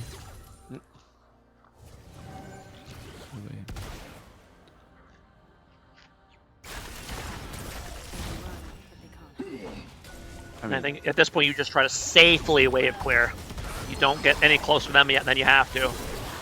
You have to give. Still like strong. They just Yeah, if you have to give tower, if you have to give inhib, so be it. All you're doing is wave clearing, because if you die here and give up Baron, you're in a really bad spot for the rest of the game. But if you can just clear waves like this, you're fine. Don't get baited by a low health bards. Talking to you, Nunya. He's played really well this series, but that play in their base was a little crazy. It kind of baited his team. It just, it's like he lived for a while, but it like just made it so awkward that they like just had to engage no matter. Yeah, Sunfire up to 390. 390 damage. Hell yeah. I got 2 more ticks. Nice. Yep. Hog champ. Yeah, that Elder is 3/4 of the way out already, and I like what Malphite's doing here, is trying to bush cheese somebody. Because LSO is just kind of pushing out without a lot of vision, really, and poor Danny's just wandering around by herself with no. I mean, if she gets caught out, she's just dead. So, okay, yeah. So they have a bit more time with this Elder than I thought. But Victor's here. They need to go for this, or they need to. They just need to stall. They either need to pick somebody off, or they need to stall and wait out this Elder. It's only got about 10 more seconds left. So they should be able to contest this here, but they need to get in there soon because Cho'Gath Smite will win every time if it comes down to that. Gragas has to blow his combo on the Aatrox on the side, which is not what you want, because now your Wombo's gone. And now you can't get back in, and you're just giving up Baron, which I really don't like. They're just going for mid. LSO's just going for mid inhib, which they're going to get met here before they actually take it. I mean, okay, they will get it. They should be able to get out. Ult in 1v5 again? No. No. There might be a. I mean, yeah, you could still look for a Kinda pick here looking. with Gragas. Let's see if anyone's I'm sure ends up walking Yasuo's into in you. range. Oh, I mean, this is the time to go. Look how far away their bot lane is from the rest of their team. I don't. Yeah. What is this?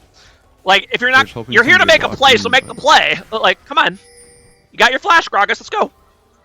I'm so confused. They don't have. They walked up. They didn't even have a wave. They left their bot lane behind too, and they didn't even have a wave. What? Oh my god. This is the playoff action I signed up for. Okay, It's Aatrox very rotating. high IQ macro players right now. It's 5v4, and Aatrox is leaving, so it's gonna stay 5v4. Guys, for the love of God, we know the Aatrox isn't here. We see him on the... Guys. Guys. Oh my... I mean, at least they don't have a wave here to take this in for free, but like, guys, come on. Ugh! 5-man. Guys, please. 9-man proxy. What is this? This is some of the most scuffed team macro I've ever seen. Oh my god, just back! There's no reason to be here anymore. Just leave! Oh my god. And Garrett's here on the side to hold the tower. Yeah. Alright, and then the rest of the team is here. Ooh, nice flash by Lynch Draco. Yeah. And they're gonna lose this tower again because they just stayed around forever, doing nothing in particular. And now Garen's getting focused down here, and he's gonna go down. But now Yasuo's here, and yep, they're going. And Aatrox is going in. Aatrox goes down, and Garen heals in the fountain. And now you make the play. Where's my Gragas? Ah! He's off 1,000 miles away. Maybe they're just stalling for Baron. I don't know. It's so awkward. I'm just trying to imagine like. Oh my god. We got Millie on the front. We got the wave we're ignoring, and just oh god.